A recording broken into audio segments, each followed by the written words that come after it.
getting a little better.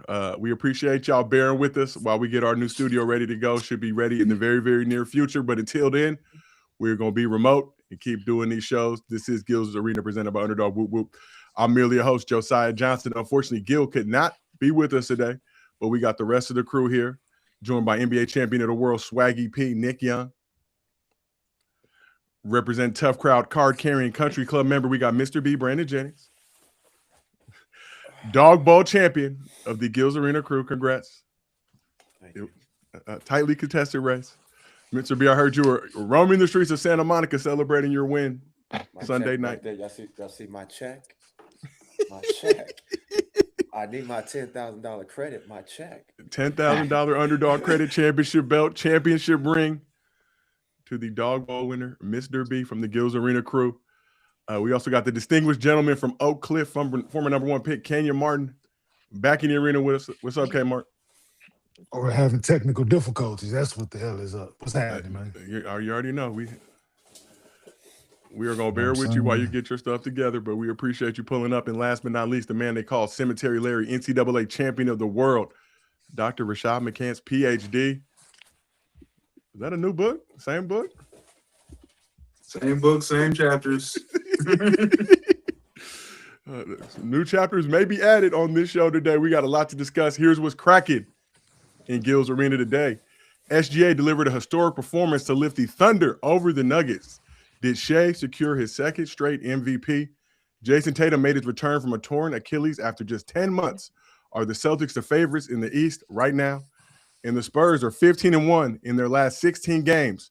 Are they proving they have what it takes to be a 16-win team in the postseason? But before we get into all that, as always, the show is brought to you by Underdog. Underdog's available in most states, including Texas, California, and Florida. New customers get $75 in bonus entries when they play just $5. To get started, just use code GIL when you sign up, and it'll load instantly. Underdog, make picks, win money with code GIL. And if you can't watch the show live with us on YouTube, we have audio versions available on Apple, Spotify, wherever you get your podcast from. So we're going to start this with the biggest game of the night, historic moment for SGA. He was looking to etch his name into the record books Monday night with the Thunder taking on the division rival Nuggets at his crib, needing just one more 20-point game to tie Wilt's record with 126 straight games. The game featured the MVP frontrunners going toe-to-toe for the second time in the past 10 days. Thunder were down 3 starters with Chet Holmgren, Jalen Williams, and Isaiah Hartenstein all sidelined. Back-and-forth game that went down to the wire. Thunder led by 8. With under 2 minutes remaining, Jokic came through with back-to-back buckets to cut the deficit to 1 with 36 seconds left in the game. Then SGA hit what should have been the game-sealing 3 with 13 seconds remaining to put OKC up 4. But Jokic responded with another 3 as Jalen Williams was whistled for a foul on Jamal Murray, Murray hitting the game-tying free throw. It appeared the Thunder Nuggets were headed to their second straight overtime game, but SGA put the team on his back, hitting the game-winning 3 in Spencer Jones' grill. Shea finished with 35 points on 14 of 21 shooting, career-high 15 assists with no turnovers, 9 rebounds. Joins LeBron as the only players in NBA history to have a game with 35 points, 15 assists, 0 turnovers. Jokic balled out as well, 24 triple-double this season, 32 points, 14 rebounds, 13 assists, going 12 for 19 from the field. Thunder improved to 3-0 against the Nuggets this season with their 6th straight win. After the game, both SGA and Jokic reflected on just how special tying the record for the 20-point streak is. Being in conversation with a guy like that is it's special. It's crazy to think that where I was 10 years ago, I'd be here today. But you work hard, you trust the process, and you look up and great things can happen for you. And I'm a testament to that. I don't know. Do people know how hard it is to do that? To play, make it 20-point game in 10 games, not 120, whatever. It's special, and he's a special player, and it's a pleasure and privilege to battle against him. So SGA now has a chance to break the record on Thursday night in the game against the Celtics. So we're going to take a quick look momentarily at the consecutive 20-point game streaks. SGA is just the second player, only guard with a triple-digit 20-point scoring streak in league history. So Shea and Wilt both got 126. Wilt also has 92. I think his streak of 92 and 126 was broken up by him getting ejected in the game, or it would have been one continuous streak. Oscar Robertson, the next guard, was 79. Michael Jordan has 72, and Kevin Durant also has 72. So last time Shea didn't finish a regular season game with at least 20 points dates back to October 30th, 2024, when he put up 18 points in a home win against the Spurs. Mr. B, we're going to start with you. How impressive is SGA tying Wilt with 126 straight 20-point games? It's very impressive. The fact that he's a guard, and then the fact that all these great scorers that had came through, like the Michael Jordans, Kobe Bryant's, Carmelo Anthony's, the Wilts, and looking at that list, you got Michael Jordan, Kevin Durant, and that was since the '60s. So to be able to be on this list and says a lot. Says a lot about his consistency. Swaggy, let's move on to you. SGA, 126 straight 20-point games, tying Wilt's record. How impressive is that milestone for the reigning MVP? Oh man, it just shows the work he put in, the not being one of the big names out there, but becoming one of them big names, doing the work he put in during the summertime and believing in himself, and that's tough. It's tough to go up night in and night out to put up them points through double teams, through days where you ain't, the ball ain't going through the hole. You try to figure out other ways of scoring. So it just shows the talent, how smart he is as a player, and how great he is as a player for sure. Let's move on to the gentleman from Oak Cliff, Kenyon. What do you think about SGA tying Wilt's record with 126 20-point games? No, that's a great feat, man. So to everybody's point, it's the work that he's put in. It's a time that when no one is looking, the hours that he's spending in the gym working on his craft, um, working on his spots, not working on things that you're not going to do in the game. So yeah, no, it's hard to do, man. Shit, it's hard to score 10 points in a row in this league, as we know. So for him to do it 124 consecutive times, scoring 20 or more, that's great. I just want to know what happened when Wilt didn't. What stopped his? Like besides the ejection in '92 game, but the Yeah. 126 game. But like, what stopped? Yeah, what stopped him back then? Because couldn't nobody guard him. He was the biggest thing out there. But My guess is yeah, the work, Kenyon. My guess is he had some issues with the work. As we all could work the be. downfall of many men. I'm talking about Star Streets. Wars, baby. You know what I'm saying? But yeah, no. But shout out to SGA, man, and the work ethic and him being a consistent, reliable player for his organization and his teammates. So shout out to SGA. So we look right now, SGA 126 straight games. Obviously has a chance to break the record Thursday night. I think Kawhi is the second longest active streak. He's got 42 right now. We're going to talk about Kawhi and the Clippers tomorrow. But let's move on to you, Cemetery Larry. When you look at what SGA has been able to accomplish over this stretch of games, 126 straight 20-point games.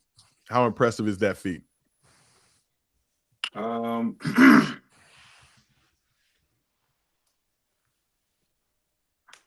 not one to go with the status quo, as impressive as it seems. I think that his work has definitely been put to the test. He's been able to be consistent in 20-point games. I think he's found a formula to be able to do that. But my question is, in 2 years, he's been able to do 126 straight games. So I think that back in the day, even with Kevin Durant's record, I think if guys were actually privy to these type of records, I think they would continue to be a little bit longer. I don't think guys was really paying attention to it. I think that they put this into our faces to be able to acknowledge it. Because he can actually miss tonight and actually come back and do it again. Yeah. Right. You know what I'm saying? Like, it's not one of those records that's out of reach for anybody. I think that if you're consistently understanding that you need to go get 20 for your team to win, I think that regardless if you're paying attention to it or not, you're going to go out there and break a record. I think that in the back of his mind, he just got to be consistent with, his team winning. I think that's what he's been doing. I don't think he went out there and said, I'm going to go break this record. I think his team needs him to be this consistent, averaging more than 20 a game every single night. And that's a testament to itself, not just the record. It's just his understanding of what his team needs of him. And I think that if other players play like that, they could be going for that same record because they know that their team needs them just as much. So congratulations on the record, but it's not as impressive to me simply because I know that there are other guys other than himself that can go chase that, just being consistent. But for him, he's the most. That's why he's the MVP, because he goes out there and he knows what he means to his team. So without the praise or the criticism, I just want him to continue doing what he do. And this is So obviously hold on. It's So you impressive. mean to tell me? Hold on. So you mean to tell me that the other guys that scored 20 points consistently, that average 20, they don't know that their team need them to average 20 to win? Is that what you're saying? No, that's not what I'm saying. So what are you saying? That's exactly what you said. But please That's not what I said at reiterate what you all. said. That is what you said. No, it's not. You did not You said repeat what I just yes. said. You just Yeah, made your own shit up. No, you said if other guys knew that their team needed them as much to score 20 as he did, then they would do it. That's what you said. So it's just as important to them to score 20. Their team need them to score 20 in order to win. So if they were consistent with scoring over 20 points a game, they would not go under. They would not go under 20. So you think they do it on purpose? No, I'm saying if they were cognitive of it, that my team needs me to score 20 points, they would score 20. So you don't think they tried? No. You don't think God? So hold on. So go look at the. No, I don't.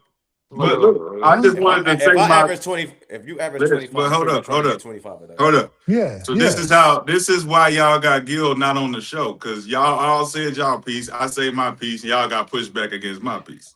No, I was trying to get some clarification because of what you said. Yeah, so you said those things. So I need clarification on what you said. Well, you got clarification. We just said the same thing over again. We just reiterated what I said. I'm not changing what I said. I didn't ask you to change what you said. We needed clarification because you said it wasn't important to them guys.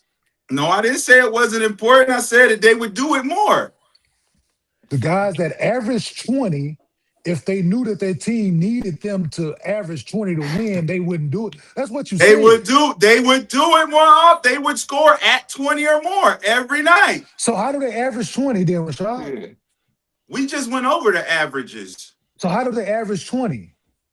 They can score 40 one night. They can score 10 one night. It balances out to 20. But they average 20 though, right? But Victor Wembanyama averaged 25 points a game. He had 10 or less in 7 games. And what is his average? 25. So that's his average. So right. If he were privy to saying to himself, I need to score 20 a game every single night, he would do that. 20 points. He would never go under 10.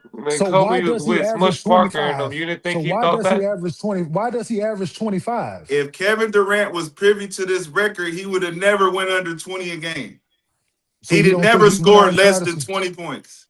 So what's his career average? You don't think KD knew that? Hold on. What's his career average? I don't think KD do that because he would have broke the record. No, knew that. You don't think he? I don't think he knew that because he would have broke the record. But there's so many other variables. And try to play his game every night. What is his career average? Since y'all brought Kevin Durant up, what is Kevin Durant's career average of points? 26. I think so you don't think? So you don't think that he thinks that his team needs his 26? It's not about what I think. That's what you said. It's not about what I think. That's what you said. Can he do it? KD averages 27.2 points per game for his career. If KD was privy to this record and said, man, I'm going to make sure I don't go under 19, he could break the record. So guys don't have off-shoot nights, Rashad? Yeah. Yes, they have off-shoot nights, obviously. Okay, cool. All right. How many guys get to shoot 30 times a night? Okay, cool. All them guys we just named. Exactly. But we ain't never heard of this record until this year, right? When did we hear? Have we ever heard about this record till this year? So if they shoot 30 times, we've heard about LeBron. We've talked about SGA's 20-point game streak, but obviously once it became a more tangible, realistic option for him to do it, So let And me him ask climbing you, up the charts. Which was in the hold on. last 2 years, right? In the last I 2 need- years, this has become a thing. So, but Rashad, so you say the guys shoot 30 times a night, right? You just said they shoot 30 times a night.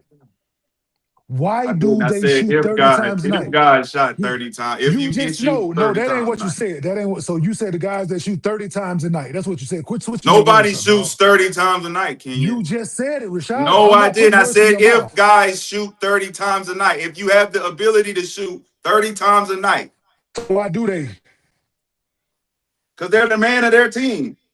And if they're the man of their team, you don't think they need to score 20 a night? Bro, if they scored 20 a night, they would have the record. No, they would not, Rashad. So why they does would he not. have the record and nobody No, else they have would the not. record? No, they would not. Why does nobody else have the record? Somebody That's else why has it's done it, impressive.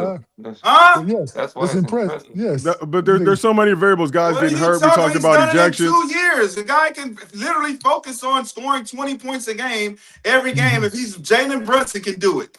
Okay. You don't think they trying to score 20 points? No, I don't think they're trying to break a record of scoring 20 points a game every game.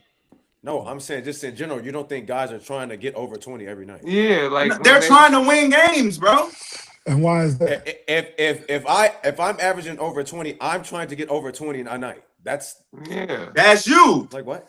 That's you, right? Everybody though. I think that's Bro. every score. I think that anybody who averages over 20, they're trying to get over 20 a night. If you stuck at 18 and your team up 20, are you trying to stay in the game to get 20? Yes, I'm trying to get my average. All right, so that speaks on your shit. That's on you. A lot of other players are like, it's cool. Okay. All I know is a scorer wants to put the ball in the rim. So He's gonna try to get his numbers. He don't try to get his numbers. For They're sure. gonna try to get their numbers. I don't care who they are. So now we're talking about, hey, now we move it to the number. The guys are trying to get their numbers. Everybody average 20 trying to get their 20. We're talking about 20. If you average 20, if you average over 20, you're trying to get 20. You're trying to get your 20. Hey, all right, go ahead, man. Let's all sit together, but let's take a look at this comparatively. SGA's 126 game streak versus Wilt's. So SGA during his streak averaged 33 points a game. Wilt during his streak averaged 49 points per game, but Wilt was playing over 48 minutes per game during his streak. SGA playing 33 minutes in his. 49? Average 49, playing 48 minutes per game. Stop. No way. For 126 consecutive games. In chunks with the work. 49? Civil rights movement. All the things going on during that time. Oh, shit. Yeah, Nick. That sounds fake as hell. And like to my point, why did it stop at 126 games? If he averaging 49, right? He ain't got it. Like you ain't like this. What did he do that night? He didn't have it that night. What is like? You've been What if he wasn't 49. paying attention to? What if he wasn't paying attention What to? did you do? What did you do to score 18? Is what I want to know. Like how you missed that many shots? Yeah, like I averaged 45. How you missed that many shots to score 18 and you've been averaging 49? Like that shit crazy. Did y'all just say, can't you have an off night? Man, yeah, that's what we just said, Rashad. You said no. If he was paying attention to it. So if I said no, you can't have an off night. Why did he have an off night? If you're Wilt Chamberlain, you're the biggest guy out there. You obviously don't care about the fucking record. Because it's not a record. It wasn't a thing. You obviously don't care about the fucking record. You don't know nothing about it. Because they going out and just hooping, bro. Obviously, that's what I've been saying the whole time. If you going out hooping, you don't care about a fucking record. Who got? So who got? That ain't what you said. Will had a streak. After the 92. Yeah, he had a streak of 92 straight. Oh, or wait, or that 126. 92 straight, you said. Yeah, so his 126 came from 61 to 63. That 92 came from 63 to 64. So I think the 126 was broken up by an ejection, and then he got the 92 after that. Okay. So because initially you said the 92 was I fucked up. No, you're good. That's not, you're good. I just wanted because if the ejection was the 126, then that explains it. You know what I'm saying? That answered my question. That answered my question. Like so. Yeah, and it just stopped everything what somebody was about to talk about. Yeah, but let's go back to that game last night. Game of the night. Shout out to Peacock, one of my favorite streaming services. FGA came through with one of his best performances of the season when his team needed it. After hitting back-to-back threes to seal the win, he was asked about his mindset in the moments before hitting the game winner and had this response. I had no clue what I was going to do. I have answers to the test, but like I got to see the questions first. So once I seen he was on my left and I was going right, I think it was Christian Braun that was in the gap. So I knew I probably was like, if I drove to shoot a midi, it's probably gonna be a contested with two guys. So I tried to separate in the three and get a good comfortable shot and went down. So looking at that game, obviously one game doesn't make or break the MVP race, but these two teams played twice in the last 10 days. SGA obviously coming through with the dominant performance, 35 points, career high 15 assists, 0 turnovers. Joins LeBron as the only players to have that stat line in a single game. Did SGA cement his second straight MVP with this performance in the Thunder's win over the Nuggets? Yeah, I think so. I think so. That was a big shit. Long as he meet the 65 game mark, but that was a big moment for him last night. Swag, you agree with Mr. B? For sure, man. I don't have the answers to the test till I see the questions. That's what he just told y'all. That step back game winner. I think that did it. If you want to base it off them two and leave everybody else out, and I think Shea was the guy to beat. He proved it. A lot of people say he only scored. He had 15 assists, no turnovers, 9 rebounds. Didn't have other starters to play with him, other key starters to play with him besides Lou Dort. Still got it done. That's a big win for him, bro. Now he just got to finish the rest of the season off in the right way. We know MVP voters. And if he break the record too with the double digits, whatever, I think that goes into play too. Yeah, one more 20-point game will set that record. He'll stand alone as the holder of that record. But Kenyon, when you look at this game, obviously, like I said, one game doesn't make or break the MVP race. There are big milestone games throughout the season, though. This one late in the season like this, coming through against the other MVP frontrunner, Nikola Jokic. Do you feel like SGA cemented his second straight MVP with this performance? I don't think he cemented. I think it. I definitely think it helped. I definitely think it helped his argument for it to go back to back, big time game. Other guys out, and you stepped up in a big time way. Things that we have been asking for of you from the guys on this panel when we said that we think you need to do more. I think this game was more. 35, 15, no turnovers, 9 rebounds. That's a huge night at the office. When the stakes are high, like you said, you're down a couple starters, a couple main key pieces. So yeah, I definitely think it helps his argument for back-to-back MVP. Still have games to play, and we know what Nikola is capable of on any given night. Going out and having huge triple doubles, but this game was definitely a step in the right direction for Shea to go back to back. And then last but not least, Larry, looking what SJ's been able to accomplish this season. Consistency has been his trademark, his staple that he said he's really been focused and working on.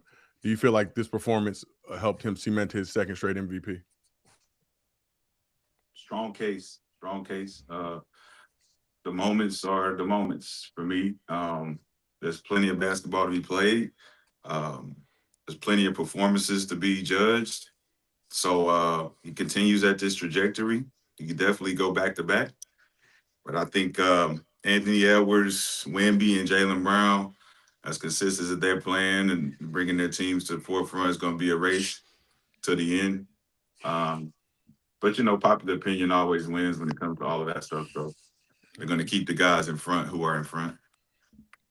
So SGA scoring down a little bit from last season, field goal percentage up, shooting 55% from the field. I think looking at join Giannis as the 30-point per game scorer, shooting over 55%. Giannis shot over 60.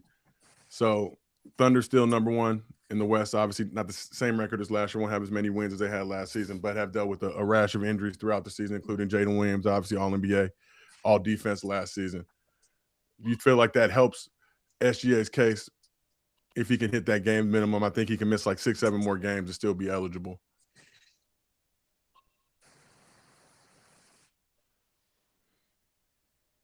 Is that to me or is that to Yeah, everyone? no, it was a follow up for you, but Okay. for everybody too to jump in. Yeah. It's always a detriment when you lose teammates. You have to pick up the pieces. But I think his pieces have been consistent around the board as far as what he does with or without them. So it doesn't really sway the boat. And him and Jokic, you know, they're stat stuffers when it comes to playing the offensive side of the game. And they're gonna always be in the race, especially him being stuck at number one in the West. That's always gonna be a metric that is gonna catapult him up. So being consistent is his best attribute at this moment. I don't think he can have any bad games when it comes down to it, especially if they still win. So the only people really on his heels is a Cade Cunningham or Wemby, or no, not even a Cade Cunningham, like a Jaylen Brown. I feel like Jalen's playing top-notch basketball right now, but like I said, if it come down to popular opinion, it's going to be Jokic and SGA, and Jokic is in 6 right now. So I don't even think that's a fair assessment based on just his numbers that he's putting up. If we're going to base it on team success, Yeah. So yeah, he might have it locked down. Yeah, Jokic missed 16 games. Nuggets went 10-6 in that stretch. Obviously, with him back, they've been struggling a little bit, but on pace to average triple-double for second straight year. Was the only center to do it last year. Will be the only center to do it 2 times. Mr. Ben, when you look at Jokic's case, what does Jokic need to do to try to get back in the mix? Because it seems like everybody's kind of far and away now rolling with SGA as the betting favorite to get it. Just have one of those games that we know he's capable of having. You know, one of those 50, 17, 15 rebound type nights. And he's definitely capable of doing that. So it's just, I mean, time will just tell. Because as long as Jokic is healthy and he's out there playing, he's capable of having big nights and big numbers. So that's all. And win. Got to win. Like I said, Nuggets dropped to 6 with that loss. Thunder 3-0 against Denver this season. How much should the head-to-head have to do with it, Kenyon, when you're looking at this MVP race? SGA been prevailed 3 times against Jokic this season. Yeah, I think or it's against the gonna Nuggets, play, excuse me. Yeah, against the Nuggets. It's a team thing ultimately, man, but it's going to weigh some. The head-to-head matchup, I'm pretty sure the voters put that into the equation at some degree. I don't know what percentage they put on it, head-to-head matchup. So, it might play a factor. But yeah, it's a team sport, man. But Shea has definitely done what he's supposed to in those games to lift his team to victory. So, yeah, if they do add it in as part of the equation, it is what it is. So why is Joker like number 2? Just because the triple doubles? Pretty much. Yeah. High efficiency. Pretty much. Pretty much. I mean, Because that's they are that in is hard to 6, do. right? Why you don't put like Yes. Luka or somebody else in there? Because they're doing pretty much almost the same. But they're not. Averaging more. It's not the same. What's different about it? Well, it's Pretty different though. much. If I'm Pretty averaging much in 33 actually. You said almost, what's different? Pretty You said much what's in different about it? actually average. He's actually averaging a triple double. Like it's not pretty much a leading the triple-double. league in assists. He's leading the league in assists as a 5-man. but As I'm So he's leading not the league. actually doing nothing. But Luka's leading the league in scoring. Yeah, that's what I'm And- saying. And third in Okay, assists. so- And Third they're in in front of assists. them. Jokic in leading the front of league in them. assists and rebounds this season. Yeah, cool. So right. So that means he's a great scorer. So he should get. So a scoring award. Luka should be 3, right? He should. Coulda, shoulda, woulda. He's not. Yo, what is? But why did I think they just like to see this duel for the race for MVP all the time. So his play has nothing It's to do called with it. familiar. It called familiar faces, man. Okay, Everybody. we can't do like, that. When you We talk can't do about that, the dog. when you talk Nah, we about can't do the that. you talk about the audience like familiar faces. Yeah, I think If he so. was averaging The 17, media I could agree with like you. who they like, and they like to pick who they want to pick based on who's more popular. So that's usually it's a popularity contest about who So you their think. play had nothing to do with it. No, because So Everybody's the way playing. that- There's a lot of big guys playing well. a lot of big guys playing. Triple double, Are they triple averaging? double, triple double, triple double. So you seen this before? From a big man, though? From a big man? But we seen it. I seen it. Wemby is 49. playing both sides of the ball. He should be That's number fine. one. Is he averaging? He don't need to average a triple Is he double. averaging a triple double? He don't need to. Yes, he do. He's number one, and he's number one on defense. Is he averaging a triple He's double? number one on defense. Is he averaging a triple double? He's number one on defense. You seen what? You seen what? 4 years in a row, triple double From a center, changing the game. No, now we have a center doing 25, 11, and 5 blocks almost. Almost don't. Yeah, four blocks. We ain't doing 4 blocks. We're Okay, not doing word pictures. Okay, word pictures. 4 blocks a game. Okay, it gotta be precise with you. We got to get now you niggas is fucking. And they was like 8 games in front of them. 4 blocks. Triple double. 4 blocks a game. Okay. Triple double. The other guy don't have. Hey yo, 1.5. What is Jokic averaging? Yo, triple double. Jokic. Okay. Triple double. Jokic averaging what? 28. A triple double. Jokic is averaging a big triple double. 29, 13, and 10 this season. A big triple double. At the center position. Come on, though. Leading the league in rebounding assists. We seen it. It's boring. Six. Like y'all say, what Shea doing 30 a night is boring. Like the niggas in 8th place and we giving him second. Who's in their That's place? Crazy. 6th place, Nick. Hey, 6th, Nick, you have to be precise, Nick. You can't. You gotta be precise. You're right. I can't do that. 6. Jokic 5th in the league in scoring, leading the league in assists, rebounds.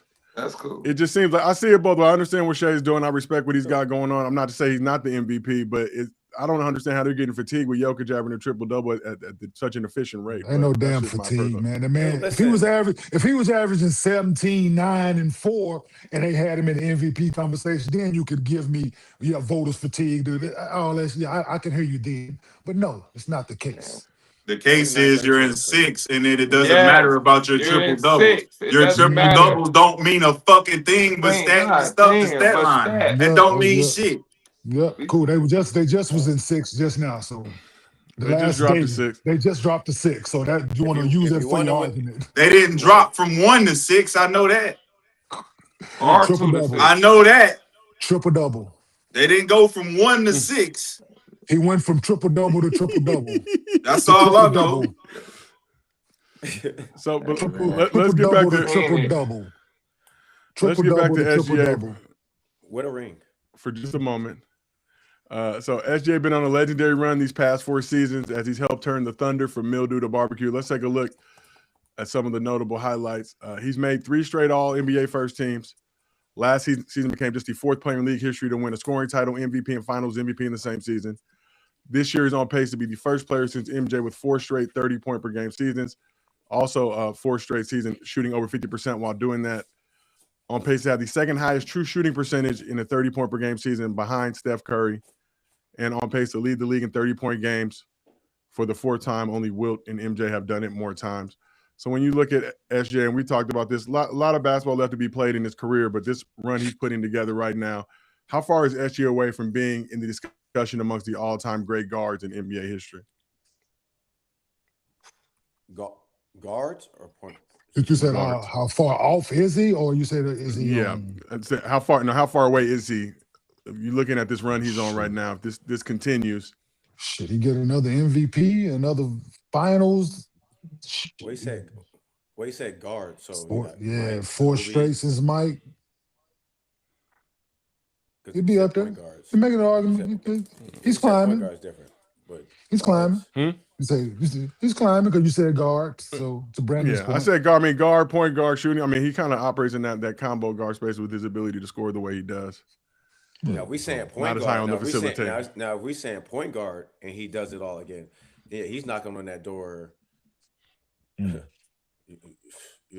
knocking on that top 3, top 2, top maybe 1. Just depends.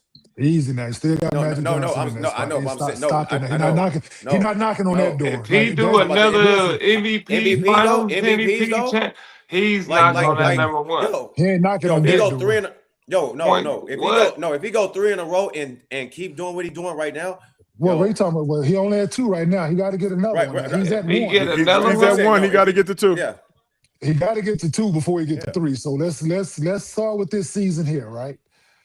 He's making a case for himself to be listed with those guys. You know what I'm saying? Absolutely. But Magic is in the lane of it by himself. Then the other point guard is Steph. If Steph is a point guard, he still got that guy that he still has to surpass with a unanimous league MVP. So, back to back MVPs but if you finals MVPs. Like That's Steph what I'm got 4 saying. of them. I don't. Steph This, got no, 4 I of them know. things. No, 4 of them things and a unanimous but no, do MVP he on his got belt a Facts. MVP, Facts. Finals MVP, and a and a championship final. in the It's just like same back year? to year. back, like He only back to he only back. has 1, Nick. He only has 1. That's what I'm asking. That's The why I other said guy that. the other guy has already done his is Yeah. already submitted already. So we don't know what if that is the case, you can put him on the paper, yes, but he's not knocking on that Magic or that Steph door, not yet. So if he He gets doing what it, he's supposed to.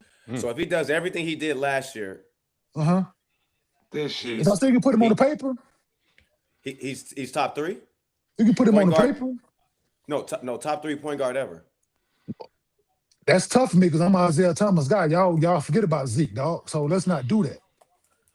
Like let's not act like Zeke didn't average 25 in this league, dog. No, Let's not do that. that's fine. But Zeke ain't never went back to back. If this kid does back to back what he did last year, Yeah, if he's in the top. What you MVP, mean? yeah, What you- okay.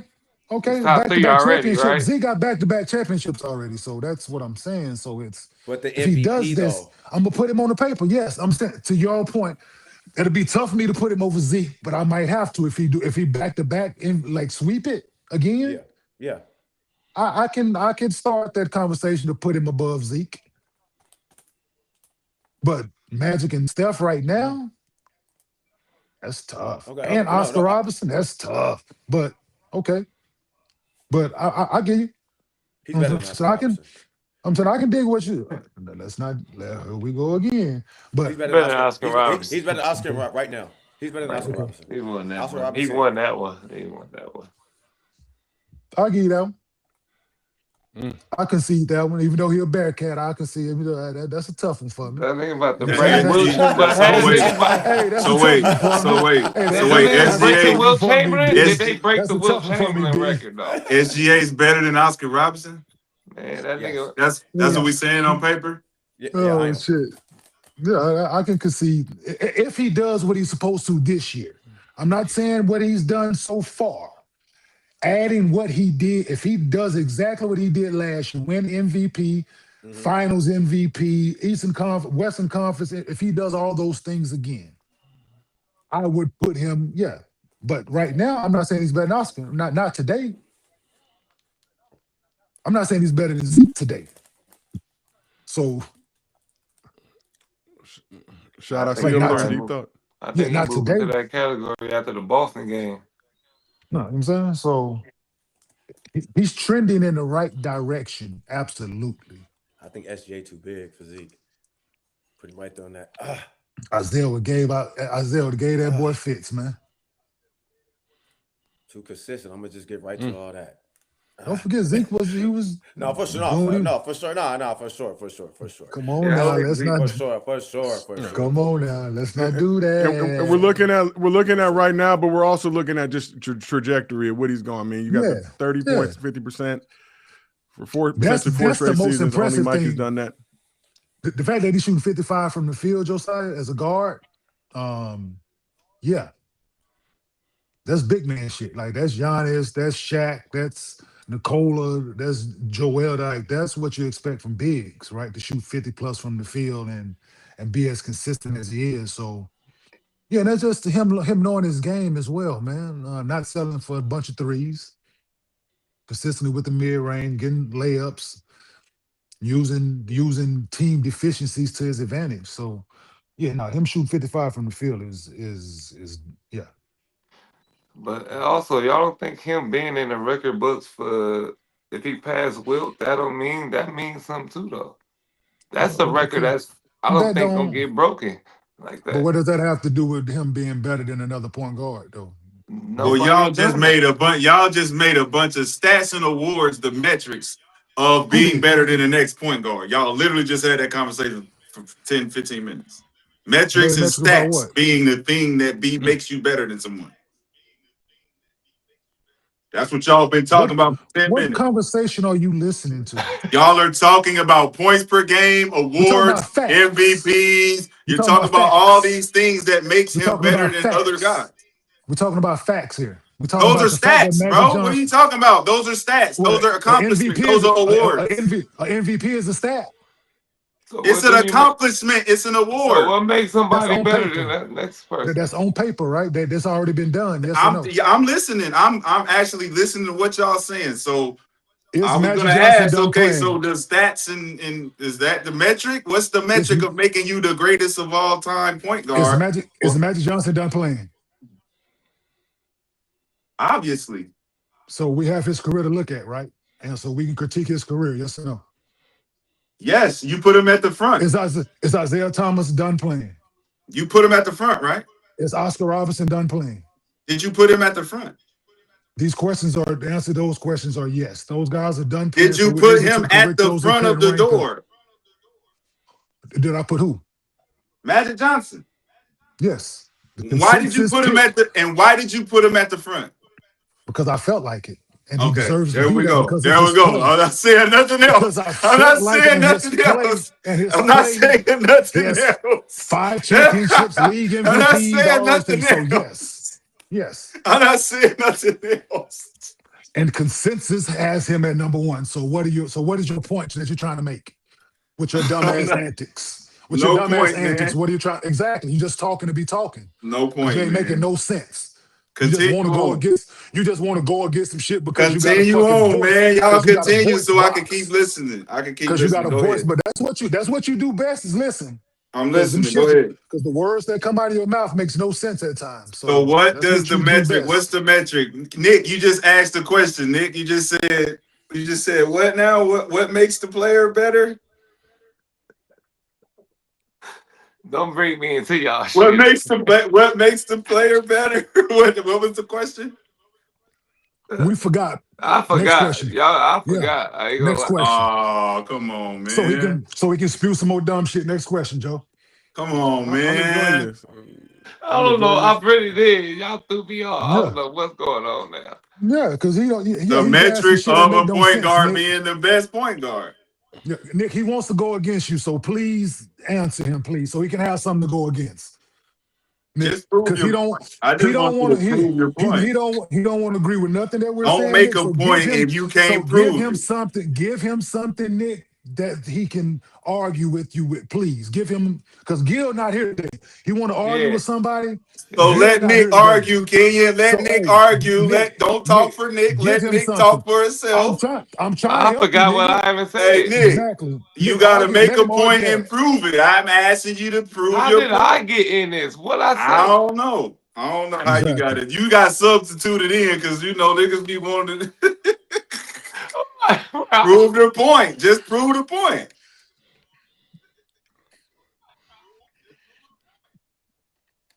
Substitute So in. Kawhi, All right, but Kawhi got let's push this 42. thing What? forward just a tad. We got to talk a little bit. Kawhi has 42 20-point straight games. He's the second longest active leader. We're going to talk about the Clippers at length tomorrow and just everything that's going over there. But let's talk about the Jokic Lou Dort situation.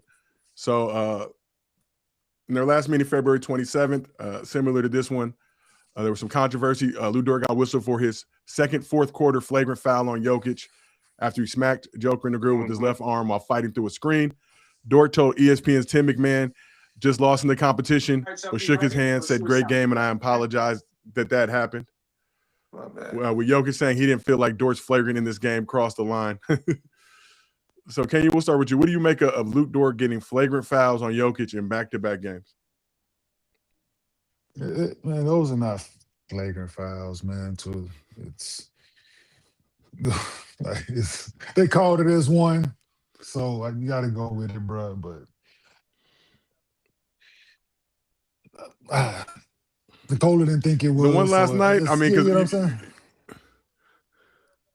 I watched it in Right. real time, and obviously the Thunder's announcing crew thought he was flopping. And you look at the replay, and he definitely got caught.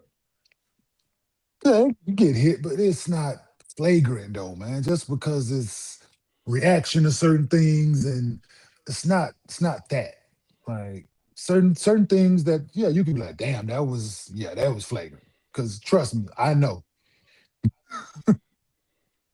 But yeah, I just think certain things are blown out of proportion um, as being flagrant ones, and everything is to go to the monitor, review things, and because of people reactions to certain situations. So yeah, it's and the refs are watching them too because of the prior game. They got history, so there's going to be an extra eye on it as is. So anything made of anything, they're gonna make it out to be a bigger situation than it is. So All right. Well, let's shift over to you, Mr. B. You think this Lou Dort flagrant foul situation with Jokic, big deal, not a big deal, just a part of the game? Everything is part of the game. It's playoff time. It's towards the end of the season. You did something to me. I'm gonna do something to you. That's just what it is. Let's go. It's gonna happen if they meet in the playoffs again anyway.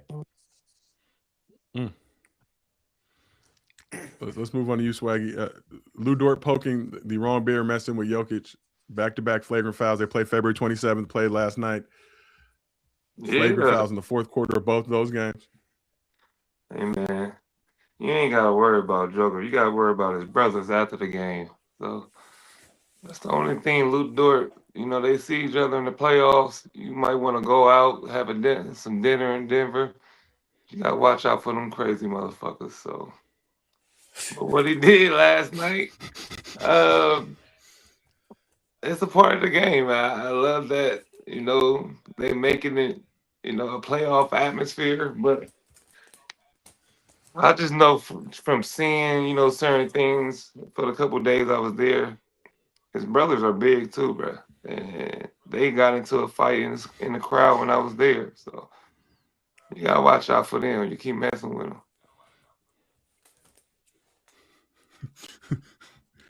Last but not least, Cemetery Larry. Lou Dort flagrant fouls on Jokic. Big deal, not a big deal. What you think? He's pretty consistent doing it, right? Over these past two games, there is a level of consistency with his ability to get flagrant fouls on Jokic. Yeah, They calling them flagrants, right? I guess if you call it a flagrant, it's a flagrant, right? Because if it wasn't a big deal, they continue to let Draymond do what he do without problems. So I think it's just one of them things, right? It means something. I think Lou Dort has a lot of leniency to be able to take the big guy out of the game and the little guy not matter. So if Lou Dort's allowed to poke at the bear and get him to react, to get him out of the game, and he's one of the most valuable players on that team, it would work to OK's advantage. So I don't like it. I don't like that he's able to do that and not get flagrants. So yeah, you shouldn't be able to do things like that and say it's a part of the game. When I react, I'm out of the game based on you fucking around, tripping me and doing shit to make me react. But they can do it too, though, if they wanted to. But they not. That's why he got flagrants. well Not said. a one-sided thing, though. Yeah, we can't see you, Jokic got. Nick. We can't see you, brother. Me? I can see We Nick. can't see you, brother. Now we I can see can. him. Okay, there you go. There you go. So I think consensus, not a big deal part of the game, but just seems like, back-to-back flagrants. First one led to a big melee. Jokic appeared to may or may not have swung on somebody in that one, but Captain Cool, both of them said it wasn't a big deal. Josiah, stop using those words. Can you watch the video? There was no melee. Oh, that nigga look in his eye. Like He had there the was no look of. melee. Yeah, he had the look. I'm gonna keep it. There wasn't no melee, man. There no like. I use the term very loosely. Fisticuffs. Everybody grabbing one another. Yeah, everybody grabbing one another. A lot of talking. A lot of verbiage being thrown around. Like ain't nobody get hurt. Those game checks. A melee, somebody getting hurt. Melee, somebody getting hurt. Somebody gonna bleed. There's a melee. We got Somebody gonna bleed, dog. You said we got bleed. God damn. If it's a melee, oh, somebody going to the ground. Somebody gonna get stomped. Somebody gonna get trampled like by accident. Like Oops. All right, well, let's keep this thing moving. Got a lot more to get to on this show. Today's show is sponsored by SeatGeek. Everyone can use our code ARENA10 and get 10% off your SeatGeek order, whether you're a new customer or not. Sports, concerts, festivals, you name it. Coachella is just around the corner, and you know SeatGeek got the plug on the best tickets for weekend 1 or 2. And the Lakers are back in action, so a lot of people have been looking on SeatGeek for the best deals. SeatGeek rates on a scale of 1 to 10, so look for the green dots. Green means good. Red means bad. No matter how many times you bought tickets using SeatGeek before, code ARENA10 is going to get you 10% off your next order. So take out your phone, open the SeatGeek app, and add code ARENA10 to your account. Appreciate you as hey, always, Nick, you SeatGeek, sparring, for helping Nick? keep the lights on. Yeah, I've been doing You it a little sparring or bit you just been lately. hitting the bag? I've been sparring a little bit lately. How many rounds you going? Like 4. Hey, Like you 4 the right now. sparring partner, Nick. That's what you need. Won't you holler at me, bro? I can get you ready for this. You want That's to come what in the you need. ring? You want to come up there? Yeah, I'll spar with you, bro. I'll get you Yeah, ready. Show man. you Come some fuck shit. with me, man. Yeah, Yeah. for sure. Fight still happening, Swaggy? Fight is still on? Yeah, he got to fight this week, though. He crazy. That motherfucker. To get his ass whooped, man, he ain't fighting. I'm just letting you know. He got to win. I don't fight losers now. All right, well, let's keep this thing moving. So after months of rehab and speculation around if and when he would play this season, Jayson Tatum made his return to the Celtics Friday night in Boston for their game against the Mavs, just 298 days after suffering a torn Achilles in Game 4 of the Boston second-round playoff matchup against the Knicks last May. So Tatum looked rusty in his first game action in nearly 10 months, understandably. Missed his first 6 shots of the game, including an air ball and a missed dunk attempt. Scored his first points of the season late in the second quarter with a putback dunk. Immediately followed that up with his first 3, hitting 5 straight shots after that 0-for-6 start. He finished that game with 15 points on 6 of 16 shooting, including 3 for 8 from deep, along with 12 rebounds, 7 dimes, and a steal in 27 minutes of action. Boston cruised to an easy win over the lottery-bound Mavs. Tatum and the Celtics followed that up with an impressive win over the Cavs Sunday, with Tatum dropping his first 20 ball of the season. He also went 6 of 16 in that game, but was 6 of 7 from the free throw line. Celtics led by as much as 25 in the game. Cavs cut the deficit to single digits late in the game, but Tatum hit a big 3 to put the game out of reach. So afterwards, he shared a photo of that moment on his IG with the caption, "I missed you, girl." So in his first 2 games this season, Tatum's averaging 18 points, 8 rebounds, 5 assists, 38, 29, 86 splits. Shab, we'll start with you. How has Jayson Tatum looked in his first 2 games back with the Celtics? I see you drawing a full circle moment. Full circle. Exactly how we planned it, not to be the best guy on the floor, get those little cobwebs out, get the feel of the game back, get all of the worry of landing and moving and planting and all of those things, get that out. There's no need for him to go anywhere else to do that. Playing against, the Dallas Mavericks, the first game? Shit, they're essentially better than the Wizards. Like we said. Playing against guys like Cooper Flag, going downhill, all these different guys he got to guard. He moved. He didn't look like he was favoring anything. He's just trying to get back into the rhythm of it all. And he looked good, man. I think, like I said, an 80%, 70% Jayson Tatum is better than 100% Hauser. So it's just one of those situations where he's out there. It feels good. He can hit shots. He can still attack the rim. He gonna be a force when they get down to like this game tonight against the Spurs. It's gonna be a good game. It's gonna be a solid game where now you got to look at Jayson Tatum potentially going off for 20 points. They didn't have that before. Now they got that now. So I think it's good for him and it's good for the Celtics. So, Swaggy, let's start with you. How's Tatum looked in his first 2 games back since coming back from that Achilles injury? Oh, man. Amazing. You know, just how I thought he would look. I got my JT box sent the day before the math game. I had the whole outfit on. You know, we don't need to go to the G League and do all that other shit that they were saying. I'm gonna play against the Wizards. What we was doing? What we do? A full. What is this? A full circle? But no, I'm happy for him. I'm happy for him. He back. You know, the Boston's looking good. He came back against the Mavs to see how he felt. Looked good. Wasn't limping on one side. Just trying to get the feel for the game back. And the next game against a top team, top contender, he put up 20. So it's only gonna get better. I see from here and more comfortable out there. So I'm just glad to see JT back out there. Let's shift over to you, Kenyon. Tatum, 2 games back. Play Friday, play Sunday, 27 minutes in each game. Mm-hmm. Averaging with 18 and 8. Yeah, shout out to Jayson Tatum, man, for putting the time in, believing in the work ethic, believing in the process, and yeah, just going out and believing in the work that he's put in. And I was one of those people who said, I think, don't rush it. If you're not right, then don't play. It's your decision ultimately. He felt he was ready to go.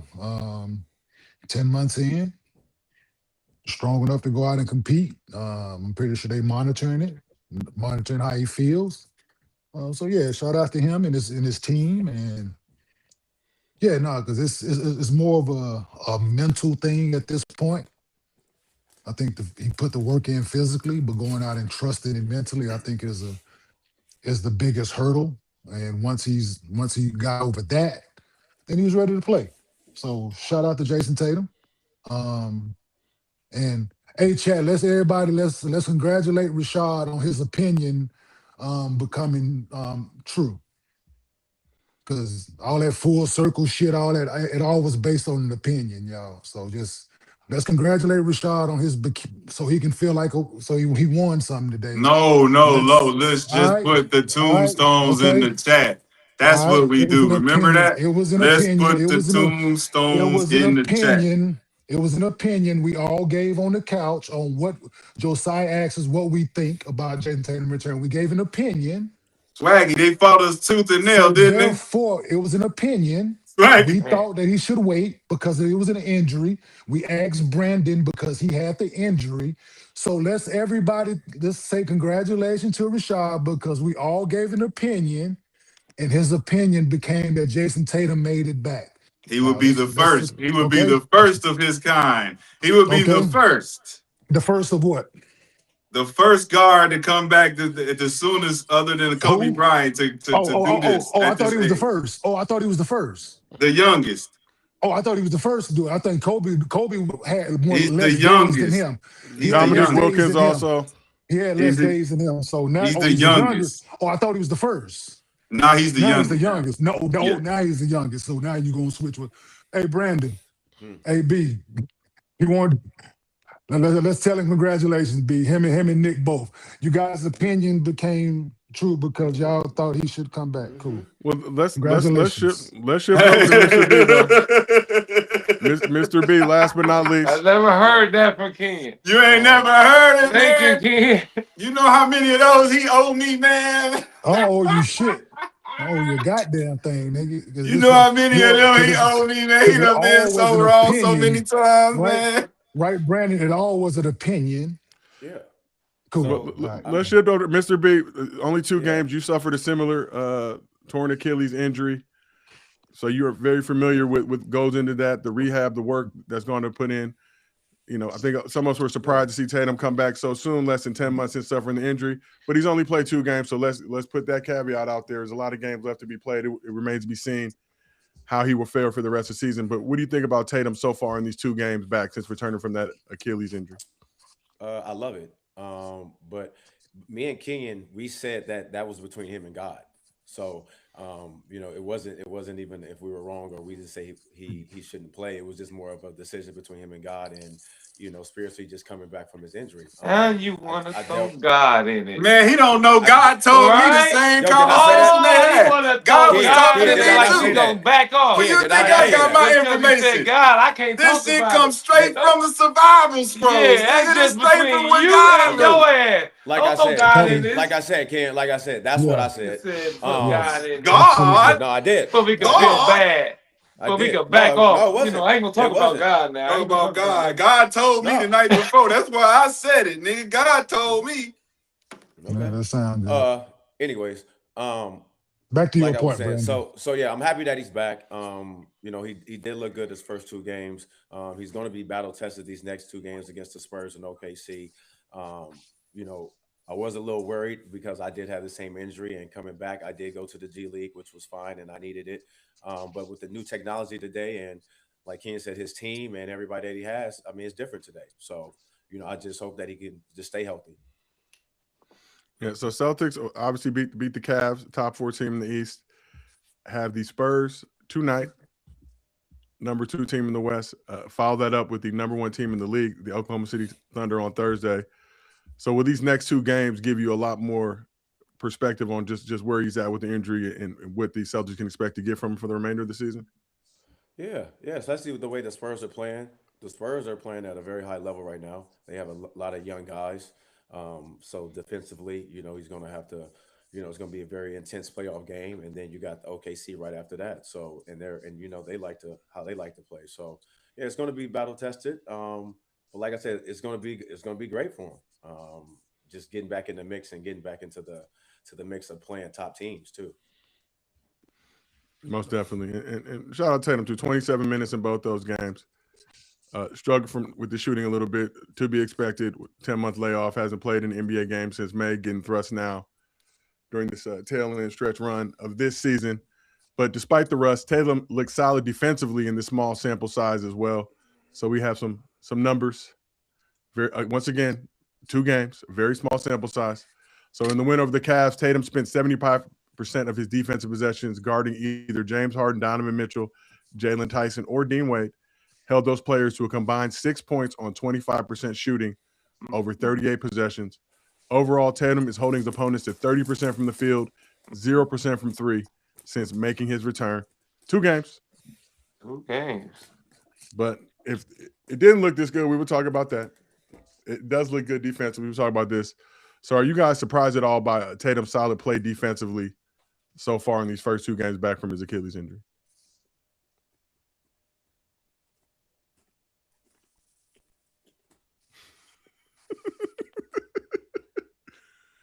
The virtual arena, ladies and gentlemen. Crickets. It's 2 games, Joe. I mean, it's 2 Okay, games. I said Joe. that. I said that multiple times. But if he went and got his ass busted in those 2 games, we would talk about him getting his ass busted. No. If he got his ass busted in those, if somebody put a 30 on his head, we would talk about it. Got his ass busted. Oh my God! Oh my 2 God. games. Hey, Josiah. I can't do Josiah, that. No, I can't do that. Josiah, there's can't do no Josiah. This is my opinion, right?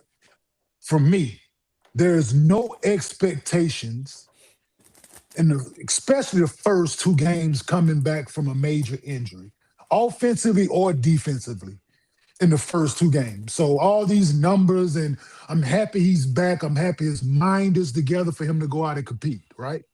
He worked through the injury. There's no expectations from me far as defensively or how many points he scores, how many shots he makes. The simple fact that he is out there is a win. Most definitely. So the numbers defensively, how many possessions he played against this guy, that guy, for me, because coming back from major injury, and I'm pretty sure Brandon would agree with this one as well, right? Yeah, yes. Coming back from some major, you don't care how many points somebody scored against you, how many points you scored right away, especially the first 2 games. Happy he played well, yes, but there's no expectations coming from me because I understand how tough that is mentally to fight back from, just to be out there. So if somebody scored 30 and he was on, who cares? It's his 2nd game back from an Achilles fucking injury. Like, don't nobody care? That man mentally, the fact that he is out there is a win and a win, both sides of the ball for him. So Only thing we're gonna be looking at is seeing if you Come score. on, man. Like put the ball in the hoop Come a on. couple times. If he would have been out there getting his ass bust, y'all dog, would have said, "Come on, no, let's ain't no stop." y'all to it. Nick, don't put That's words it in niggas' mouth. is. Come No, on, no, man. no. All right. Nick, have you ever made an injury, Nick? Have you came back from something like this? I'm asking. Have you? Man. If the answer to that is no, Nick, trust me, the mental aspect of it for him. So for me, like I said, for the masses, the rest of people can put emphasis on him first 2 games. But for me, and I'm pretty sure other people that's had a major injury of the sort that fought back, but because it don't matter, man, the numbers and all that shit don't matter right away. It does not. The win is to be out there. The win was for him to lace them shoes up and put that game jersey on, and whatever happened after that was going to happen. So the points, rebounds, assists, his team was able to get 2 wins. Him come out healthy on the other side of playing 27 minutes in both games. That's So a when win. does a it win. matter then? Hey, I don't Nick, know what date it is, Nick, but the first 2 games, I know it ain't it. I don't know what number that is, Nick, but the first 2 games, I know it ain't it. Like hey, that, Nick, I do know. I So, remember me and you both saying that okay. just him being out there with the team at 75% Yeah. is a win for the team because it's the tail end. If he So is he fits, he fits. If he don't, he don't. He's just getting back out there, is he knocking the 75%? rust off. Is he 10 75%? months cool. Like Yeah. this is gonna be good for him and his mental because he gets to see if he's been doing the right things to get back. Yeah. So the question Well, was, we were talking but about nobody's expectations and disagreeing. numbers. So what are you But no, saying? You just want to be taught. You just want to have something to say, but Brandon. nobody's disagreeing with you guys though. The thing is, we He just just saying want No, to that you be. He guys want to have something to say. disagreed with us to get to this Yeah. point. Well, we talking about right now. You want to bring up old shit. That's the problem. Move on. no, we didn't. No, Move first of all, on. we had Move on. we had an opinion about an injury, and then you guys gave y'all no. He should okay. So Cool. you guys That's are your right. opinion. All right, It was cool. your opinion, Okay. like I said. So Yeah, well, some of the couch thought he should just redshirt this year, wait Yes, to get I back next said that. season. I started my statement as I said I thought he should wait. I said that today. The conversation we had previously, when you asked us a question about him moving Yeah. forward, what we think. 3 of us said we think he should wait. 2 guys said he should come back and play. Cool. Now we at the place. Now he's come back to play. So Now we it's a get to different celebrate. Y'all conversation. need to Ain't no watch us fucking do this. celebration. Watch Ain't Yeah. no us do our celebration. dance. Yeah, Watch but what us is the do yeah. our celebration? But what is dance. the celebration? Yeah. Watch us What is the do our celebration? dance. What We is the was celebration? right. Watch They us don't do know our how to win. dance. Swag, you doing a half We circle. was right. Hey, It's a Brandon. half spin. Half spin, Okay, full did Brandon. spin. okay. Now I Half gave it the spin, full full circle. spin. I Half don't spin, get full Too it. spin. far and few in between. Too far and few in between when niggas think they want to be right about something. Nah, we So like I are said, right. No, y'all Why? was right. it Y'all was an was And right. opinion. It was an opinion. why everybody mad when we right? It's That's okay. crazy. No, Nobody It's said who's I'm mad? crazy. not. Nobody Like said you y'all Who was is trying to right. bring mad? down my rightness. Like I'm not Man, trying You're to not. put down my rightness. You man, wasn't right. the whole You nigga gave an didn't show up opinion. today because he's getting tired of me being right. He like, I'm tired of this No, nigga that's being right. between you and I him. ain't That's showing up between you no and. more. That's So between that you was and actually him. the All right. Josiah All Hive working right. their All magic. right. The Yeah, Josiah Hive that's banded between together. you and All him. right. Yeah, I that's gave him between Gil's you and address, him. and they did with Yeah, the Josiah Hive death. yeah, that's Boy, between you and him. But like I when you said, right, you right. there's no Though when you right, hey expectation. Nick, when you right, boy. You Yeah, right. When yeah, you be Okay. right, Nick, you be right. Okay. yeah. All this to say What? is two Yeah. What games, and I else? keep saying Yeah, that. I keep making that point. yeah. So no It's Okay. 2 games. It's a expectations. long season, but Kenyon, obviously Brandon, both have had major injuries. Those first couple games back, how did you feel? When did you actually start to feel normal and like your regular self, just from a conditioning standpoint, a play standpoint, or does it never get back to that? It gets No, back. You just don't know when, like, because you're on the minute restrictions. Like they playing with your minutes. You're not getting consistent minutes. You playing 3, 4, 5 minutes at a time. Sometimes you're used to playing 8, 9 minutes at a time. So you don't know. Like for Yeah, they me, had them like at I was 5 on. to 6 minute stretches. Yeah, like I was Yeah. on. So Like that's yeah, not. that's frustrating. That's not your normal activity. So you don't know when it. Whenever they lift it, it might be that day. It might be sooner than that. It might be a month after that. You don't know. For every player, it's different. Yeah, and I think the main thing is when you first get back, you're just happy to be back out there. Like for one, just being able to be happy, be able to play. Um, but I mean, for me, it took me more than 10 games because I had to come off the bench. I had to come off, like Kenny said, something different. So it was different for me. So yeah, for me, it took me a little bit of a time, but I was just happy to be back and be able to play basketball. Yeah, because each one is different. Like when I came back from my injury after college, right? That was a different injury than a microfracture surgery. That was a different mindset. It was a different rehab process. It's all different, right? Um, Ankles is different than knees. Achilles is different than this, and so it's all different on how your body responds to it, and your cardio, right? It's all about. I'm saying how what have you done to maintain your cardiovascular, and that's a hurdle in itself. So it's all Yeah. different from each guy, man. So one thing I will say about Tatum, I believe Thursday night, before he announced the comeback, met with the team staff, just thanked everybody for their support along the way. We saw throughout this season that he was traveling with the Celtics on road trips, still being connected to the team, kind of not doing that rehab alone, still feeling like he was a part of the team and helping them kind of get back out there. So when you look at That's that side of it, I was about to say huge part of it, right? Still be connected. It's out of sight, out of mind, right? When you're not around, people don't know what you're doing, how you're working. A lot of speculation can be had.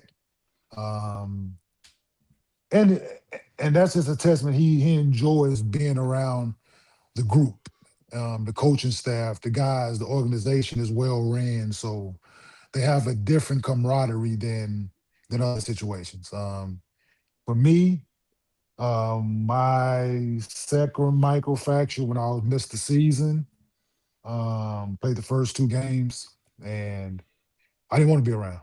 I didn't go around. Um, not playing for one was dramatic in itself. Head coach situation for two didn't help. Yeah, so no, it was a lot of reasons that I didn't go around. Didn't travel with the team except certain cities. So you go if you're out, you go to the fun cities. Yeah, I'm sitting out the Minnesotas and the Milwaukees and those trips. I'm sitting out of those, but I'm going to LA, I'm going to Phoenix, going to Miami, going to Toronto. You know what I'm saying? So you're doing all those things because it's for you. It's not for the group. So, but it's different for every guy. Um, yeah, but it was happy to see Jayson Tatum was still doing that. So now when it's time to come back, he's still a part of the group. most definitely. So Tatum's return to the court was faster than most expected. Some did expect that he would return in this time frame. But although he said himself, he knew he would return at some point this season. So let's take a look at some of the other notable returns from a torn Achilles injury. So you got Kobe Bryant did it 240 days. Dominique Wilkins, like we mentioned, 283 days. Chauncey Billups, 296 days. But Chauncey, at the tail end of his career at that point, didn't play more than 20 games in the 2 seasons following that, ended up retiring after that. Tatum, 298 days. You got Boogie, was at 357. Mr. B, Brandon Jennings, 339 days from the time suffering that injury to your return on the court. Kevin Durant, 552 days. KD situation a little bit different with the COVID break and all that stuff going on. But Celtics will continue to monitor managing his injury for the rest of the season. They have 18 games remaining this season, including 2 back-to-backs, third toughest strength of schedule amongst the remaining teams in the league in their schedule.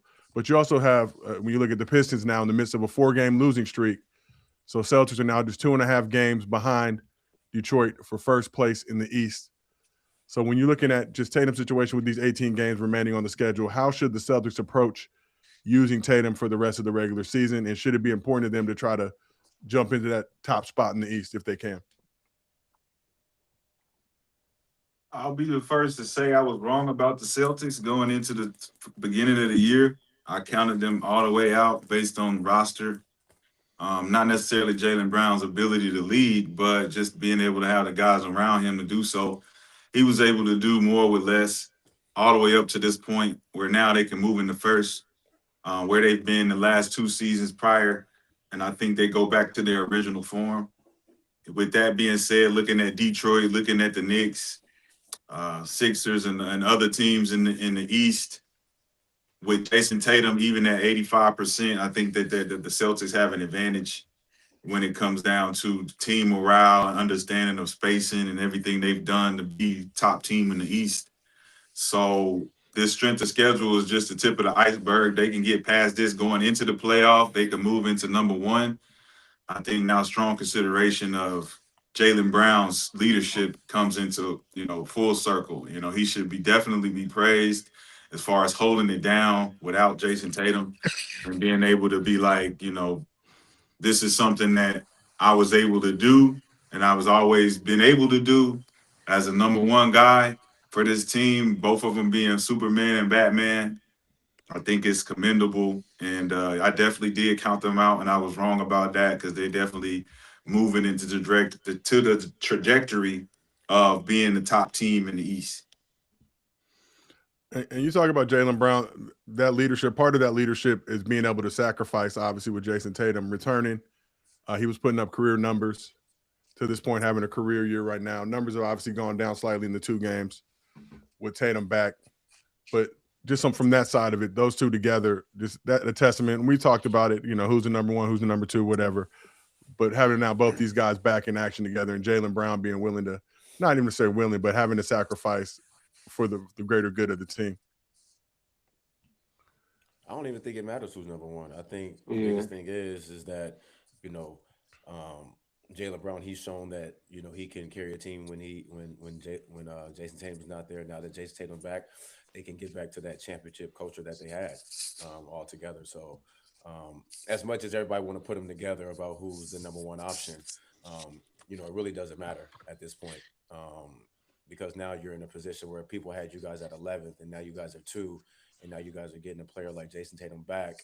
I think that the most important thing is just getting him back into the groove, and then you guys try to go get that championship.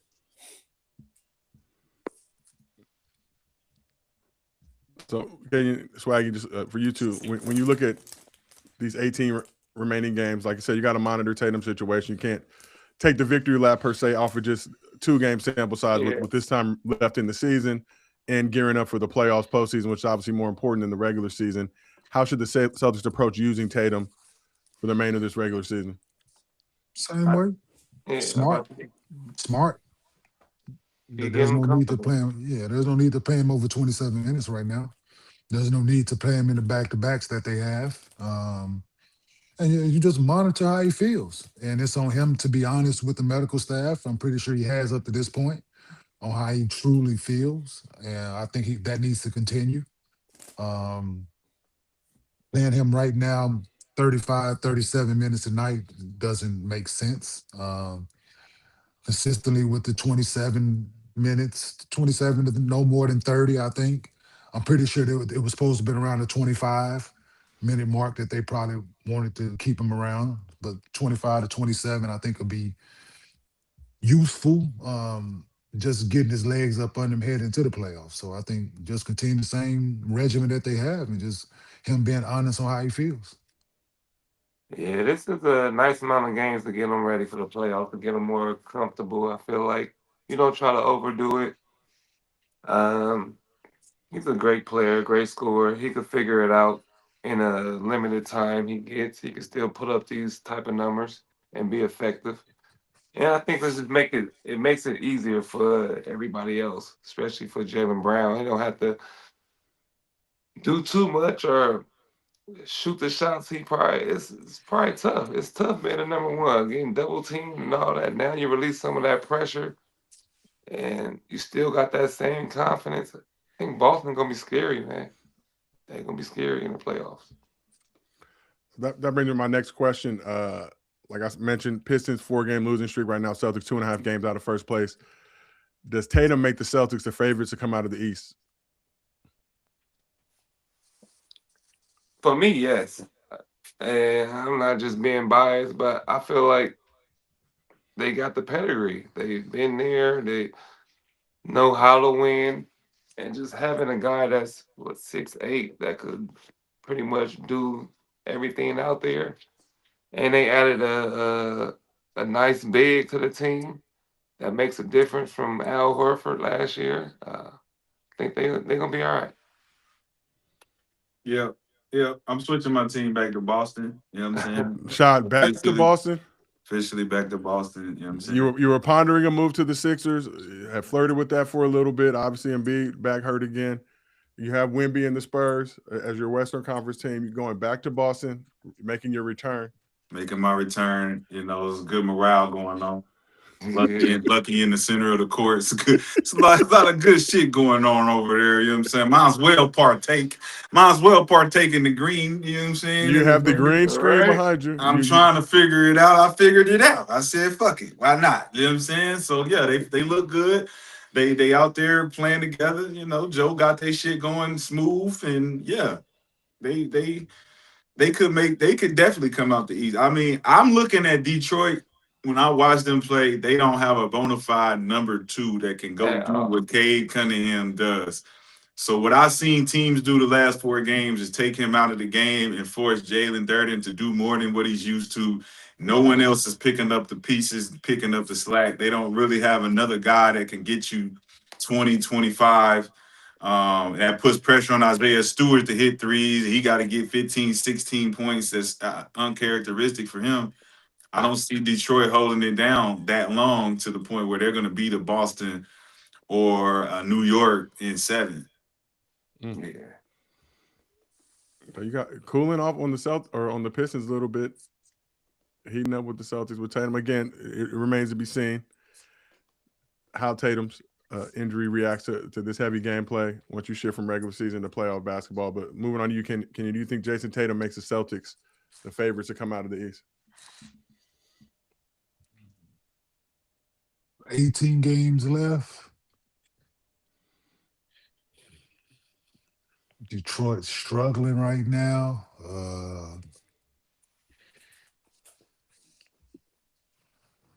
Yeah, I don't trust the Knicks. So, yeah, I think his presence brings energy to the locker room and to the way guys are going to perform. It helps Joe Mazzulla and his coaching approach.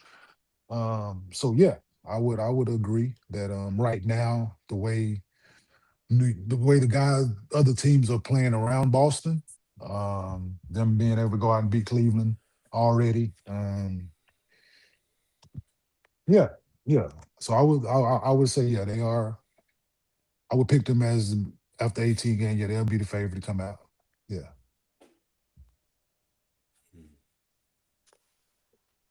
Can't hear you, Oh, Joe. you muted, Mo. You muted, Joe. I was just seeing if y'all cared. It would be their third final since 2022. Obviously, a championship in between there. Mr. B, you think, like you said, favorites to come out? Yeah, man. Just man, just depends on to see how Jayson Tatum just keeps looking. As it keeps going. But I mean, the way Jaylen Brown's been playing in that whole core, I don't see anything really stopping them. Really, because they've been there before twice. So, and they do have championship experience, and it just comes down to who's healthy. Yeah. So they'll be about Vucevic for another couple of weeks. Yeah, it ain't just about players. Like, so experience is across the board, right? Playoffs with players as well, been in those situations. They lost a couple pieces with the championship team, of course, but coaching staff and having your main two guys there and Derek White and I think that helps still. But yeah, no, man, it's just been them situations, man, on how to win a playoff series as a coaching staff. Like, what do we need to do as a game planning to help us win 4 games, be the first to 4 games in these series? And I think they have that. So to the experience, I think is going to help them moving forward with Jayson Tatum being back as well, with him being, if he's going to be on a minute restriction in the playoffs, that just helps. Having that experience of certain days guys are in foul trouble, certain guys, because you just don't know, each game is different in the playoffs. So I think them having that experience with having Jayson Tatum, if he's going to be limited, I think helps. All right, for sure. Well, we will monitor the situation in Boston. Let's keep this thing moving. So one thing a lot of people don't like thinking about, life insurance. It's one of those things that feels like you can always deal with later until something happens that makes you realize how important it actually is. As you get older, especially when you've got family, kids, people depending on you, you start thinking more about making sure everyone's taken care of no matter what. Life can change fast, and having that extra layer of financial security can make a huge difference for the people you love. That's why I like what Ethos is doing. Ethos makes getting life insurance fast and easy, 100% online. You can get a quote in seconds, apply it in minutes, and even get coverage the same day. And there's no medical exam. You just answer a few health questions online. You can get up to $3 million in coverage, and some policies start as low as $30 a month. Help protect your family with life insurance through Ethos. Get your instant free quote at ethos.com/arena. That's ethos.com/arena. And remember, protect your family with life insurance from Ethos. Get up to $3 million in coverage in as little as 10 minutes at ethos.com/arena. Application times may vary, rates may vary. All right, so let's come back to the Western Conference. Spurs have been sizzling since the start of Black History Month. San Antonio 15-1 in their last 16 games. And since suffering their only loss in this stretch to the Knicks on March 1st, Spurs have bounced back with 4 straight wins. Proceeded to beat the Pistons by 15 last Thursday to sweep the season series. De'Aaron Fox had 29 points in the game. Wemby put up 38 points, 16 rebounds, 5 blocks, and 4 threes in that win to become the first player in history to put up those numbers in a single game. Following night, came through with their biggest comeback win over the Clippers. They were trailing by as much as 25 points in the second half. And then San Antonio followed up that win with a dominant 25-point win over the Rockets at home on Sunday that had Spurs fans chanting, "We own Texas," as a slight to their in-state rival. So start with you, Mr. B. Biggest takeaways from the Spurs' dominant play over the past 6 weeks? They've been battle tested all year. And every time they've been tested, I mean, I think it started when I saw them play against OKC.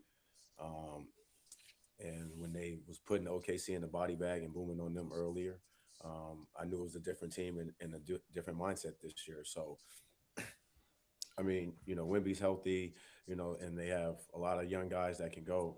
This is going to be a scary team, man, and a scary team for years. So,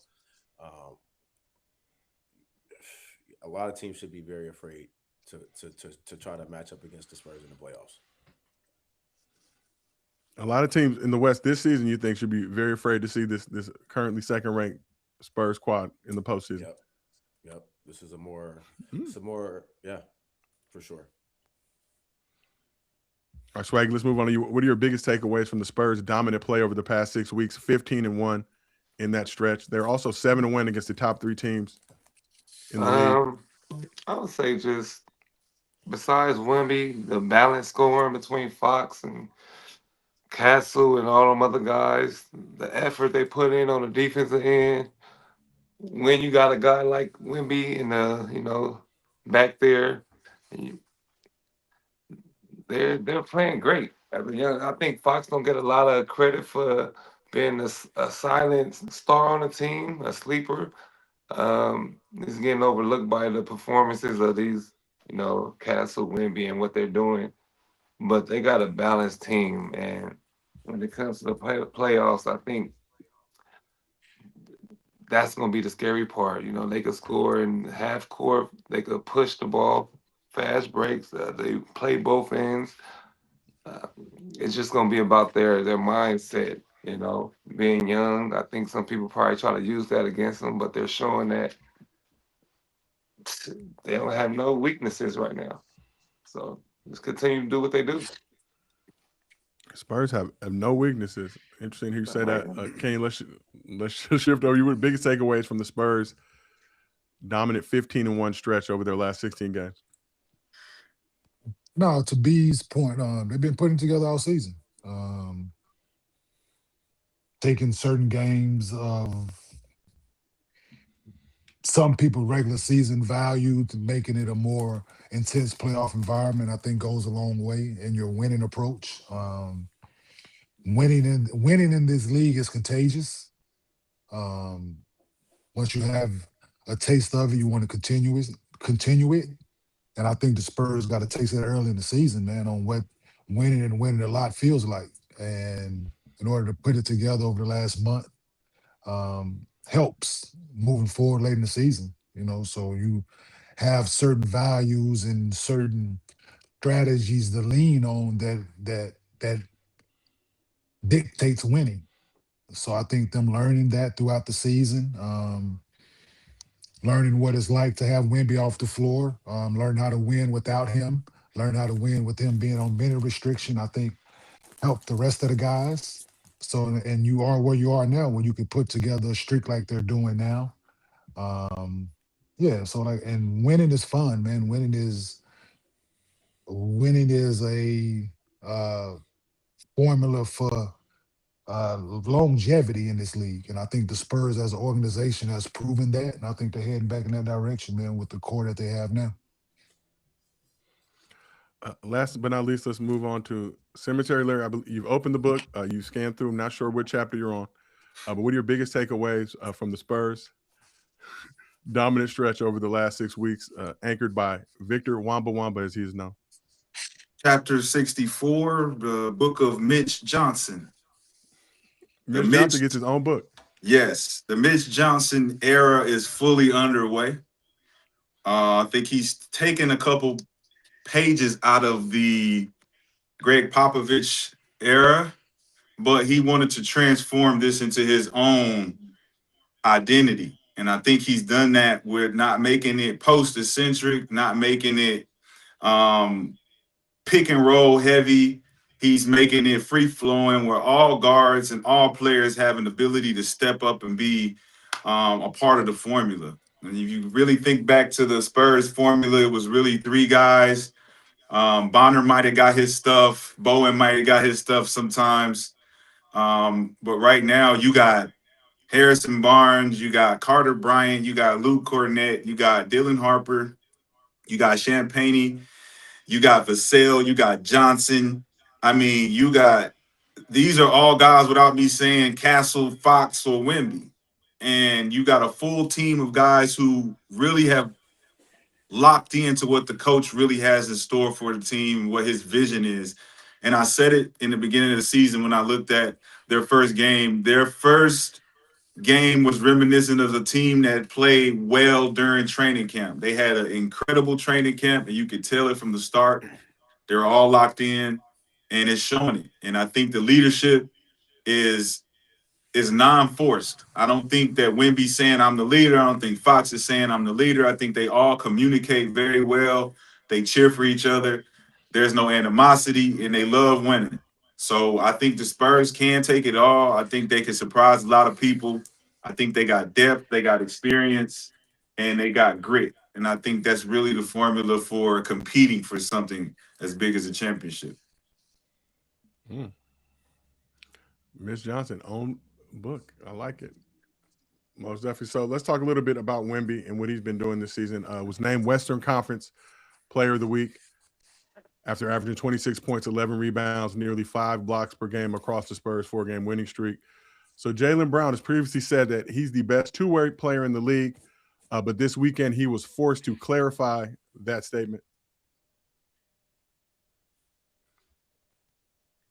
Let's see if we have the sound for Jaylen Brown. It should be coming up momentarily. But while we wait, okay, here we go. Wemby is a problem. Told you this back. When I say I'm the best two-way player in the league, it's not counting Wemby. Like, Wemby don't count. Wemby don't count. He's not even human. I'm the best human player. Human player. Wemby, known as the alien. So Wemby was asked about Brown's comments Sunday and said, "That doesn't mean much to me. The awards which represent this would mean more to me." So, Mr. B, we'll start with you. What's been most impressive about Wemby in year 3? Man, I always go back to his first game. His first game against Dallas, when he came out and just his tone and how he set the tone for how the season was going to start. And the season has been like that ever since. You saw he took a trip this summer, did other different things, and got his body and got everything together. Yeah, he had some injuries, but I think just the way lost in the Olympics and all that stuff, and then just being able to come back and be the leader, what I'm saying, put the team on your back.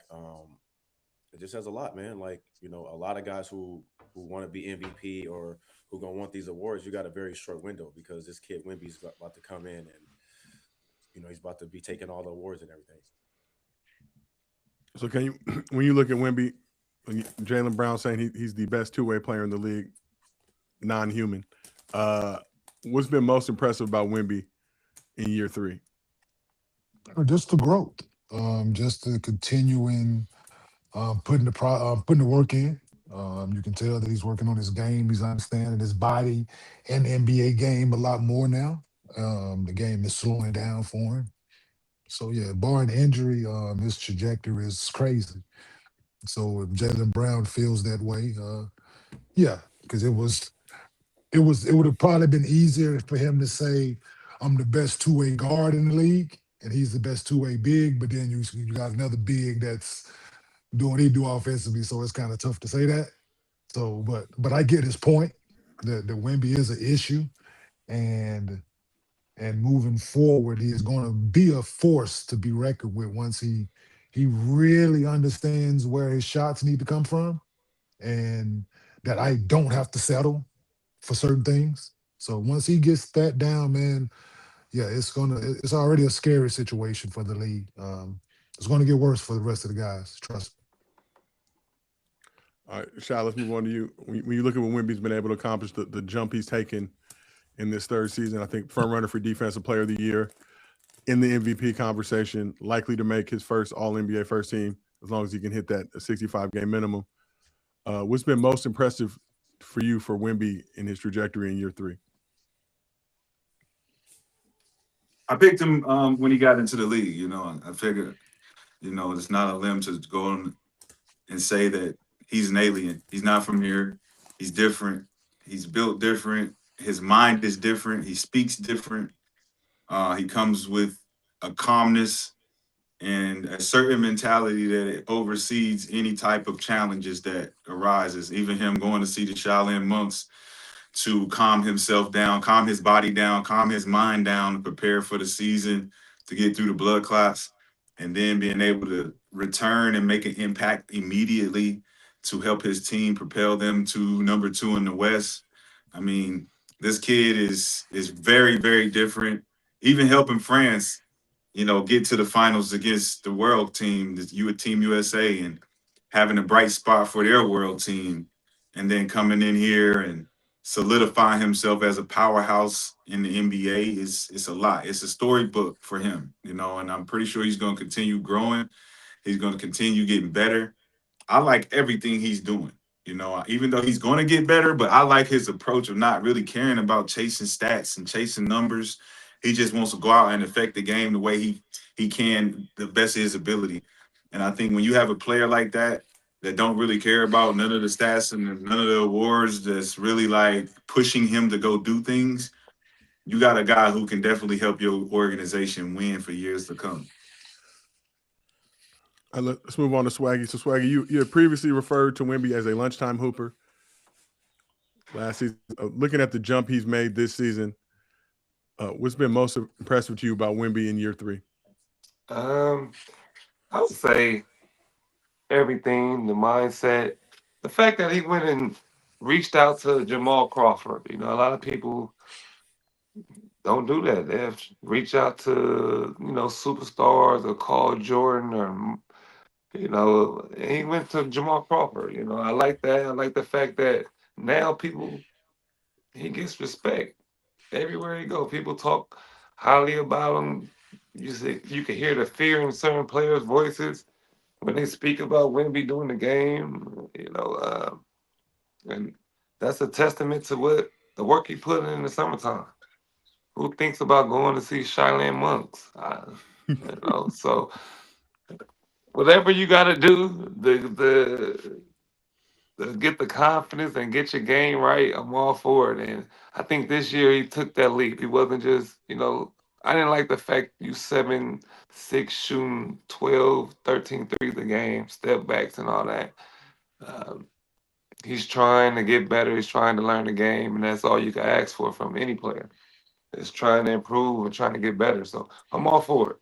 Think he's gonna be. He could be one of the ones for sure. So, Shai, you were saying that like he doesn't care about the stats and stuff. He just plays to win, or or is it because it's the system that he's in? What's the question? Because you say he plays. You said he plays for to win rings, and he doesn't care about the stats and all the other stuff. I think it's just the system that he plays in. I think it's the San Antonio. I think he cares about numbers. I'm just saying. Okay. Because you can't call yourself a great and you know, want to be great. But go ahead, Josiah. It seems like the approach, and Wemby's acknowledged and addressed it, to be a lot more physical and the physicality. Obviously, that's different in the regular season versus the playoffs. How do you think that will impact him in the postseason with teams trying to be more physical with him, push him out of his spots? And that seems to be the game plan or recipe the teams have tried to enlist this season. It's the game plan every night. It ain't happening. So he's going to be on the floor more minutes. So good luck. Yeah, whatever minutes he's playing in the regular season, you can add 3 or 4 to that. But for his case, maybe more because he's been on a minute restriction. Yeah, certain guys, man, you just gonna put him on the line. So that being extra physical in this situation, I think all you're gonna do is get your bigs into foul trouble, and yeah, it hasn't worked during the regular season. I'm pretty sure that's been the approach. I don't think it'd be a thing in the playoffs as well. He's just gonna shoot more free throws then if you try that. So, Kenyon, to your point, Wemby's played 50 games this season, averaging about 29 minutes a game. Definitely see that. 37. Spurs been very strategic in their approach with, I think, managing him throughout the season to unleash him in the postseason. Yeah, like I said, maybe more. I said 3 or 4 to that. You can definitely put him more to 37 minutes a night in the playoffs. And that only enhances their defense because we know what he is on the floor defensively for them and when he's off, what those numbers look like. So, yeah, good luck. Mr. B, you think Wemby will have any issue with the physicality as it increases in the postseason? No, because his team is good. He got players. He got good enough players around him, and they've been showing it all year. So he'll just do something else. He'll figure it out because it's their system. It's the Spurs system, the way it's set up. That's why you think the physicality be an issue at all for Wemby come postseason, or is he going to be good to go? Hey man, I think he'll be good to go. He'll be trying to turn into Stephon. You know, he getting more relaxed out there. Pool boy getting shorties now, man. You can't punk him like you used to. He's 7'6". Well, he sees it night in and night out, and the NBA is not as physical anyway as it used to be. So he'll be all right. Last but not least, Cemetery, you think that physicality will be an issue at all from when it become the postseason? Or is he adjusting and learning in this regular season how to handle that come playoff time? I love it. I'm going to be doing some small segments called Scouting Report that's going to give emphasis on what teams should and shouldn't do towards the playoffs. And given the fact that Wemby's biggest knock is be physical with him, I think him being able to shoot 35 from the 3, he's shooting 50 from the field. He can get the ball off the bounce. He can take it all the way to the cup. He can collapse the defense. He can kick it to the teammates. And he can shoot the long step back 3. There's a lot of things he can do that teams are going to be afraid to take away from him. And physicality being one of them that they think that they can actually do to take him out of the game. I think in the playoffs, the refs will start giving him those calls. I think that once they try to up the physicality in the playoffs, he's going to get those calls. He shoots 80% from the free throw line. At this point, there's not a lot you can do to stop him. He's going to have to stop himself. So with giving the scouting report for certain teams, they're going to have to play around defeating the team and not trying to stop him. So let's talk about the situation went down. So like we mentioned, Wemby played against the Pistons. He called them the most physical team in the league. Had 38, 16, 5 blocks and 4 threes in that game. Spurs How came much back. he had? 38, 16, 5 blocks. Also hit 4 threes in that game. No other players done that in a single game in NBA history. Came back, played the Clippers second night of a back-to-back. We're down 25 early in the third quarter. Ended up getting the win in that game. Wemby was emotional. I think was seen crying after the game. Talked about dealing with the physicality of the Pistons coming back, getting that win over the Clippers, and that being one of the most satisfying wins for him this season.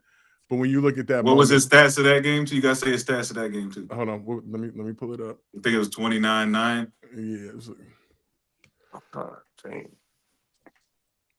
he had 27 and 10 and 4 blocks in that game. 4 for 9 from 3. But do you guys have any issue with Wemby crying after the Spurs beat the Clippers, their largest comeback win of the season? Ask the Spurs fan. Nope. That's the tough people. Nope. Nope. Man, you're a little different over there in France. It's a little different. Shit mean a little bit more to you over there in France. They cry a little bit different. You know what I'm saying? Yeah, You never had a motherfucker take your French fries away. Yeah, it's emotional. It's emotional. You know what I'm saying? So I feel like he thought he was gonna lose that game. They fought back, and he felt like he left it all on the floor, and it was something that he needed to let out. You know, he get a pass. He get a pass from me on this one, so it's all good. It wasn't a Pat Bev moment.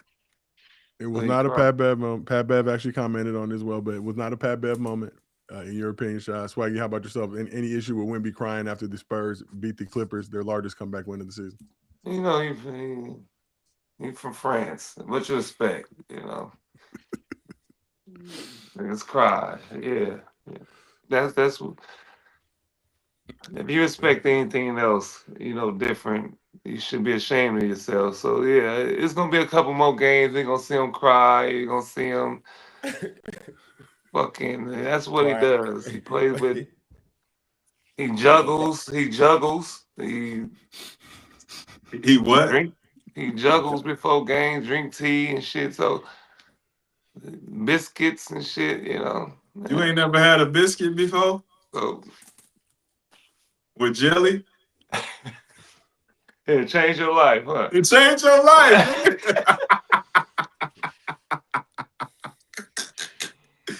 I'll tell you something, boy. Butter on that biscuit. Put some butter on that shit. Man. It'll change your life. Let's move on to Mr. B, card carrying country club member. Any issue with Wemby crying after that Spurs win over the Clippers? Nah, just like Nick said, man, we just gonna know he's gonna be crying a lot of times after they win the playoff series, the first one, after they win round 2. You know, if they get to the championship, we know what's coming. So just start crying. Yeah. But I mean, listen, man, some people, you know, who knows? Like a lot of guys who get to the NBA and they were to play with that on that stage, you know, they never thought they were going to be there. So a lot of people just don't take things for granted. And, you know, I just look at it as he's passionate. He's very passionate about the game. So that's his thing. So you appreciate that passion in the game. I wouldn't say that magnitude, but it's just starting to look staged to me. Hey, calm down. Calm down. It's just starting to look staged to me. Doing a lot. You're doing a lot. He's doing a lot. He's winning. He's winning. Okay. All the other, yeah. It's never happened before. Relax, okay? let that motherfucker get some wins. Shit. The way he talking about, yeah. He's intellectual. He's passionate, emotional empath. Let him go. Okay. A smarty art Negro, as some will call him. A free grow. Free grow. He's a free grow. Hey, you got a coin now. Thank you. Chat. Remember you heard it first. McCants, move on to you. Seeing that situation, Wemby. Spurs come back down 25, second night of a back-to-back after beating the Pistons, top team in the East, beat the Clippers. Do you have any issue with Wemby crying and showing emotion in that moment to celebrate that win? No problem with showing emotion. I play with emotion. cried on my draft night. So there's nothing wrong with showing emotion when you're excited and you're happy. Um, just crying after a regular season win.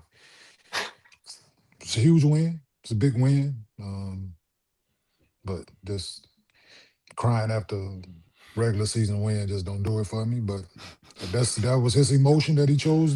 That's what spewed out in the moment. So more power to him. It's just I'm not gonna cry after a regular season win. Okay, But over the like I Clippers, said, down 25. Over the more Clippers power too. to him. Over the Clippers too.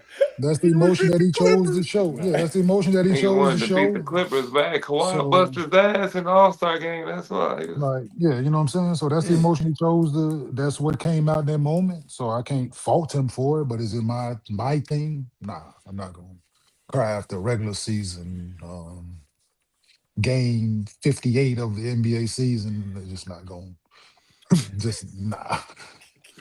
But Kenyon, there's would you more would you power do it to if you him. were French? Would you do it if you were French? Would French Can't say Kenyon that. shed a tear? Kenyon is not French. Kenyon is African American, so Kenyon can't say what he would do if he was French. Shit. Like, The just don't French part know. of I feel Dallas. like I Yeah, don't yeah. I know. just like I said, that's his emotion that they came out in that moment, man. So I can't fault him for that. But is it my thing? Like, nah, it is what it is.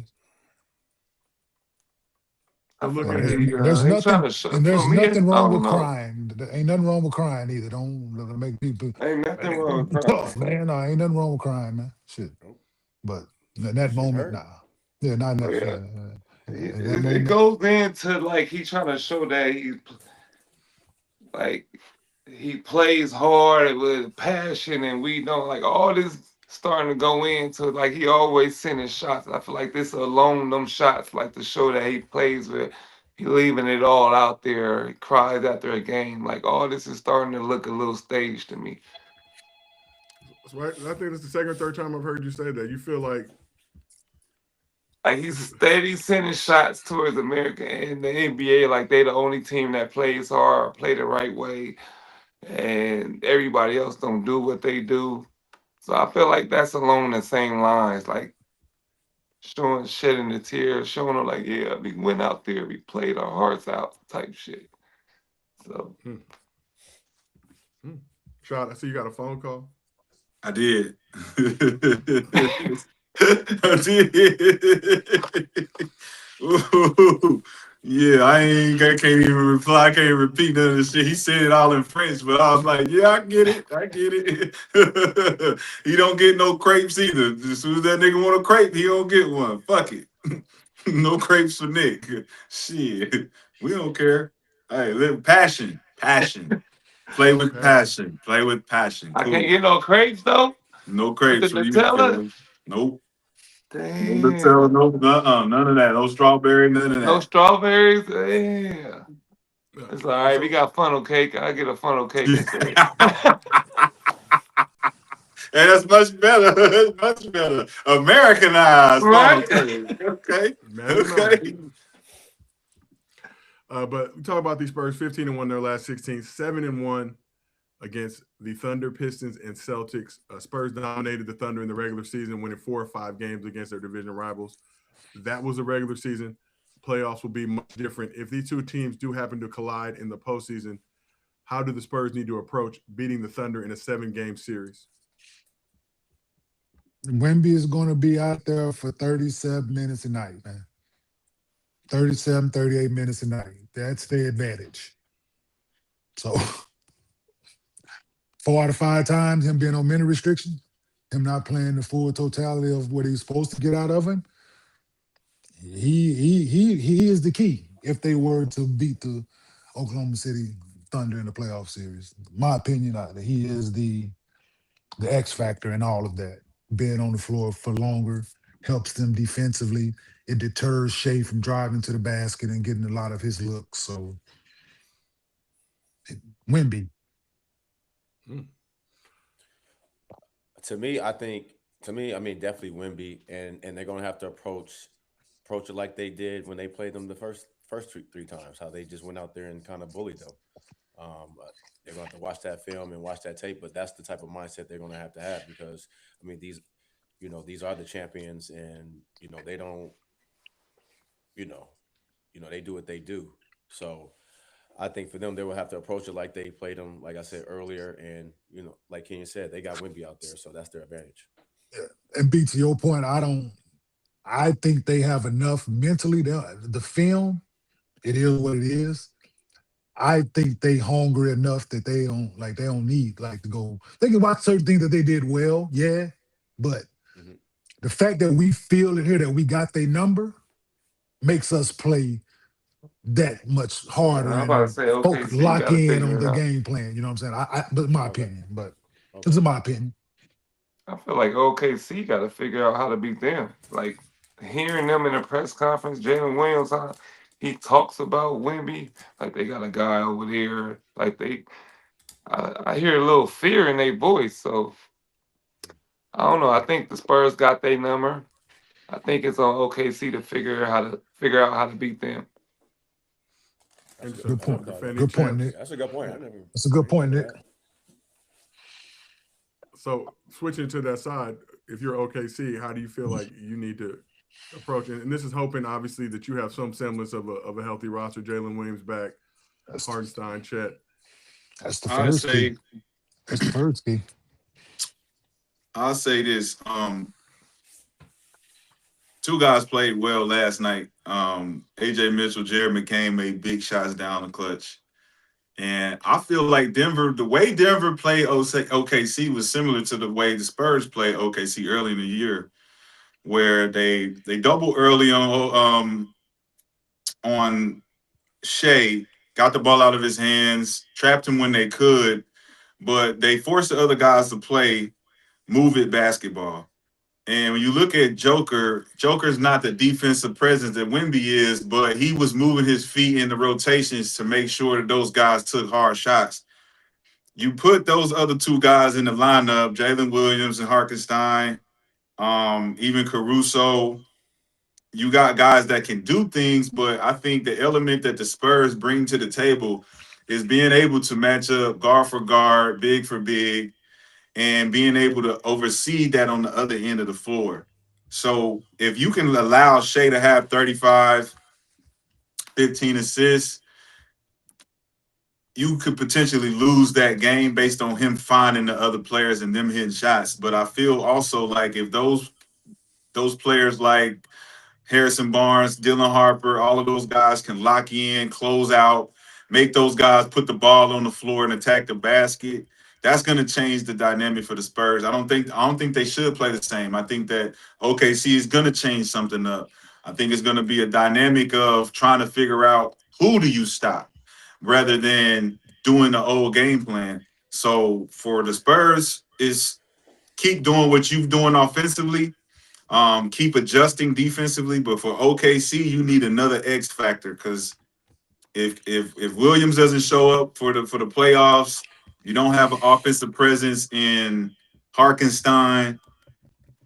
You're really going to be leaning on AJ Mitchell and McCain to pick up the pieces, and then Jalen Williams, the center. Shit, he had 29. He's hitting 7 threes. Like he's a guy that's out there shooting the brakes off of it. So you're gonna have to get out to those type of shooters. But I think overall, the Spurs can dismantle the Thunder for sure. I mean, would you say that? I mean, just looking at that Thunder crew, you talk about those role players that have been kind of thrust in that position to step up. The case in Wallace, Jalen Williams, AJ Mitchell's done it all season. Obviously, getting Jared McCain, with the Sixers saying they were selling high on him in that situation. But do you think that the Thunder have a deeper roster than the Spurs right now, or how do those two rosters compare? And does it make a No, difference in the playoffs where those tighten up anyway? yeah, I wouldn't say the Spurs. I mean, OKC roster is deeper at this point. I think it's about Capable, even. capable, Capable, they're yeah, capable. but because they've been there. Yeah. I'm saying they got the experience on the Spurs bench, but everybody I except mean, McCain, everybody except McCain, they also got the experience. I So mean, OKC got over 8 players averaging 10 Man, this season. But they do like okay, so they got capable players in Wiggins that can give you 10. Jared McCain can give you 20. AJ Mitchell had 24. Isaiah Joe gave you 13. Jalen, all of these guys that are Yeah, outside of Shea are all bench players that have been playing well for them. Yeah, So Wallace. Well, that Wallace one ain't game, really. And well, Wallace is capable. Lou Dort is Shea, capable. well, Yeah. Shea did have 15 assists, so those guys were making shots, right? Yeah, Let's they were call it making what it is, shots. Yeah, right? yeah. He had 15 assists. Those guys were making shots that night. They have very capable shooters, Isaiah Joe and Wiggins and the big Jalen Williams, the big, he shoots the ball well from the perimeter as well. But them shots got to go in, man, in order Yep. for them to have a chance, I think. And you can't rely on Jalen Williams to have 29 off the bench, right? That's just in a playoff series, they're gonna make him put the ball on the floor. They're gonna make him do some things he's not comfortable doing. Yeah, but it's gonna be listen. If they were to match up, it's gonna be a good series. It'll be a good competitive series. So we'll see. That we will. Well, good place for us to wrap up on this lovely Tuesday. Like I said, we'll be doing these virtual shows. We're hopeful and optimistic we'll be in the studio in the very near future so we can all get back together, continue bringing your favorite show. But want to shout out this crew today. Josiah Hyde, we may take Gil out of punishment and allow him to come back to the show tomorrow. Just depending on have a meeting with them tomorrow. But appreciate everybody in the chat. Obviously, appreciate everybody on this show. This has been another episode of Gil's Virtual Arena presented by Underdog. Whoa, whoa! Whoa, whoa. We will see y'all tomorrow.